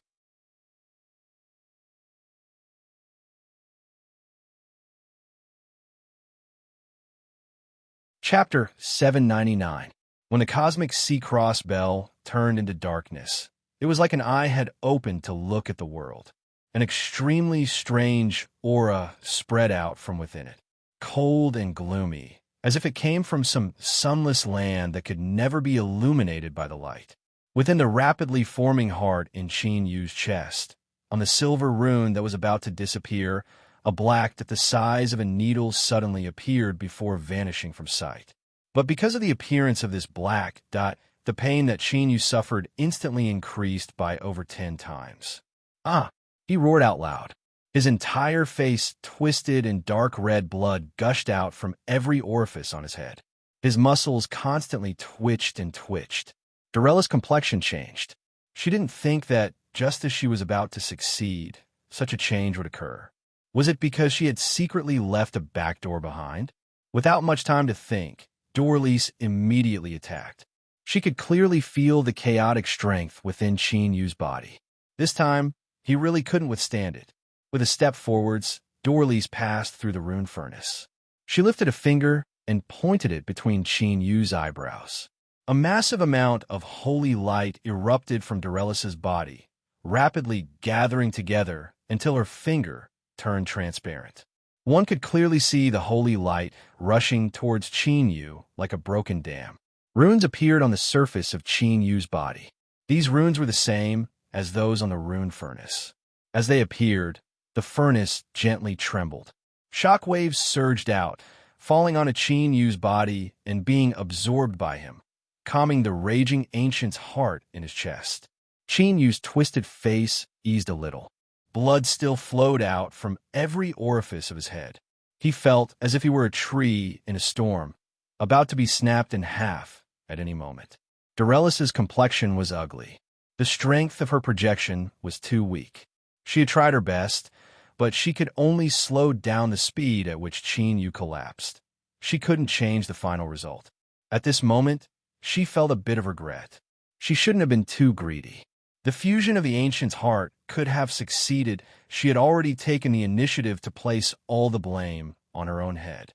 Coincidentally, there was another person who believed that Qin Yu had suddenly fallen into danger because of her. At the very least, it was a large part of it. Compared to Dorlise, the ancient didn't want anything to happen to Qin Yu. Or, to be more direct, he absolutely couldn't allow anything to happen to Qin Yu.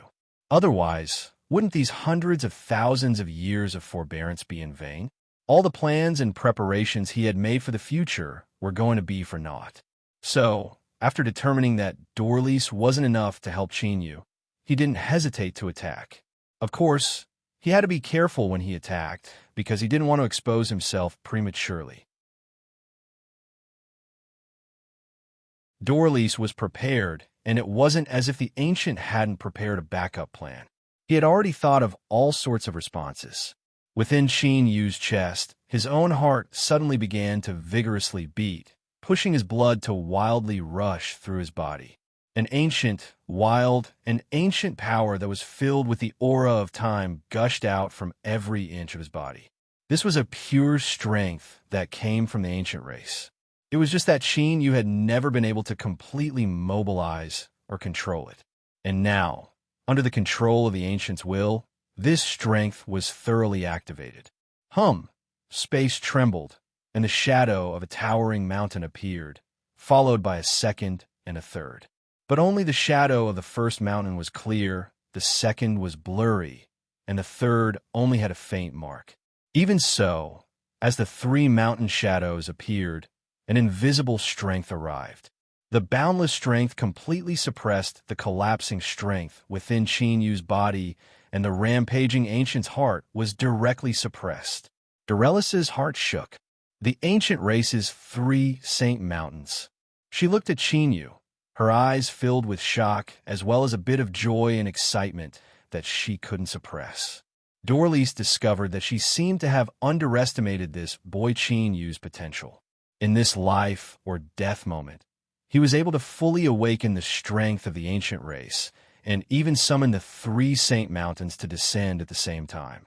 It had to be known that this sort of talent was rare even in the entire ancient race. She had profited greatly. As long as Qin Yu didn't die today, his future achievements would be limitless. And the stronger Qin Yu was, the stronger she would be. Indeed, the The bolder a person was, the more prosperous they would be. Risks had to be taken. At this time, any regret that Dorlise felt in her heart had already vanished. The ancient also let out a sigh of relief. Although he had attacked in secret and the chances of success were high, what if he had failed? At that time, things would have become much more troublesome. Luckily, that what if didn't happen. The darkness on the surface of the cosmic sea cross bell rapidly retreated. The fused light of the sun and moon faded away. The purple moon and blue sun were incomparably dim, as if they were on the verge of being extinguished. I hope this was worth it. I'm going to sleep now.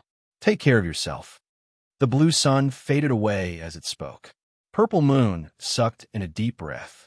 She could feel that the strength she had recovered with great difficulty had been completely exhausted. Even part of the vitality she had accumulated was rapidly disintegrating under the backlash. Purple Moon didn't have full confidence that she could survive this calamity. But since she had already done it, there was no reason for her to regret it. Forcefully resisting her weakness and exhaustion, she summoned the last of her strength to transmit a message to Chinyu. Purple Moon's consciousness fell into darkness. Thump, thump. Within Chinyu's chest, the fused ancient's heart completely took shape. As it powerfully beat, the ancient's heart outside began to wither away, turning into powder that fell to the ground. Before he could feel just what sort of changes the newly fused ancient's heart brought him, Chinyu had already fallen asleep a step ahead of Purple Moon. Even with the help of Dorlise and the ancient's consciousness, the entire fusion process was no less than a life or death battle. His mind was already exhausted to the extreme. After an unknown period of time, Chinyu awoke from his dark and sweet sleep. He immediately received the message that Purple Moon passed to him. It could be summarized into the following points. Dorlise had left behind a backdoor in the ancient's heart. She believed that she had Chinyu under her control. The ancient already knew of this matter, but he didn't stop her. He only played some tricks on top of Dorlise's actions. Thus, he believed that the power was in his hands. The Qin clan's 3 beauties had joined forces and paid a price to play the 2 above. Thus, the ancient's heart was now Qin Yu's and only his own. No one else could control it. It was complicated to say, but this was the situation. Sure enough, so-called partners couldn't be relied on. As for the ancient that had patiently waited for Chinyu to deliver himself to its doorstep for hundreds of thousands of years, it wasn't so easy to scheme against him. If it weren't for the support of the 3 beauties, Chinyu would have never been able to escape. He thought to himself that he was lucky. He probed further, but didn't obtain any response. Moreover, besides the aura of the cosmic sea cross bell, his connection with Purple Moon and Blue Sun had become extremely weak. Was this the price they said they had to pay? Chinyu took a deep breath and suppressed his thoughts. Then he slowly opened his eyes. Dorlise was standing in front of him, her smile bright and beautiful. "How do you feel?" Chinyu replied with a smile and nodded. "Very good. Dorlise, I'll remember this debt for now. We'll slowly settle it later." Chinyu's smile left Dorlise stunned. She felt a bit guilty and a cold chill crawl up her back. Could he have discovered her? Dorlise hurriedly sensed her connection with the ancient's heart. Everything was normal, and she felt a sense of relief. So what if he discovered her? It was already too late. She looked Chinyu up and down with an incomparably gentle gaze, as if she were looking at her most precious collection. Dorlise's smile became even more gentle. "Don't worry. Your suffering won't be in vain. Rest well first. I'll come back later." As he watched her leave, Chinyu sneered inwardly.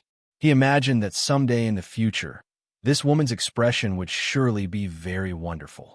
He closed his eyes and began to carefully sense the changes in his body. The 2 hearts in his chest were beating at the same frequency. Every time they contracted and expanded, they pushed his blood to the limit. He could feel faint traces of warmth being released from his blood, fusing into his flesh and blood, constantly tempering and strengthening his mortal body. And most importantly, the newly fused ancient's heart contained an extremely formidable strength. If he wanted to, he could instantly detonate it. A moment later, Qin Yu opened his eyes. A sharp light flashed in them, revealing a bit of joy. Although the process had been thrilling, the harvests were equally amazing. After controlling the ancient's heart, although his strength hadn't increased by too much, his true strength had risen by more than 3 times. This strength that came from the ancient's heart was greatly limited by his current mortal body's intensity. But it was enough to change his situation in a critical moment. Moreover, the ancient's heart was constantly strengthening his mortal body. It might not be obvious in a short period of time, but as time passed, his mortal body would surely reach an extremely tyrannical degree. Qin Yu took a deep breath and suppressed the joy in his heart. He had smoothly taken the first step and even profited from this disaster. But he was far from being able to relax. Disregarding everything else, the ancient had taken the initiative to help Qin Yu fuse with the ancient's heart. It was clear he had his own plans. This was likely only the beginning. This time, with the help of Purple Moon, Blue Sun, and Mimi, Qin Yu was the ultimate winner. But what about next time? Whatever, thinking about these things was a waste of effort. He would just have to wait and see in the future. The fusion of the ancient's heart came to an end. On the surface, it seemed like everyone was happy. But as for who would have the last laugh, that would be left to time to prove. Qin Yu went into seclusion for half a month. After thoroughly adapting to the ancient's heart, he left and rested for a moment before bidding his farewells to Ji Xiangtian. Saint's son, you can stay in the Western Tomb for a few more days. There is no need to be in such a hurry. Ji Xiangtian smiled, sincerely urging him to stay. Qin Yu thought that if he stayed any longer, something would definitely happen to them. Since the ancient hadn't revealed any intentions of attacking the Western Tomb, Qin Yu naturally wouldn't rush over on his own initiative. He made an excuse that he had some matters he needed to attend to. Seeing Qin Yu's firm attitude, Ji Xiangtian smiled and bid his farewells.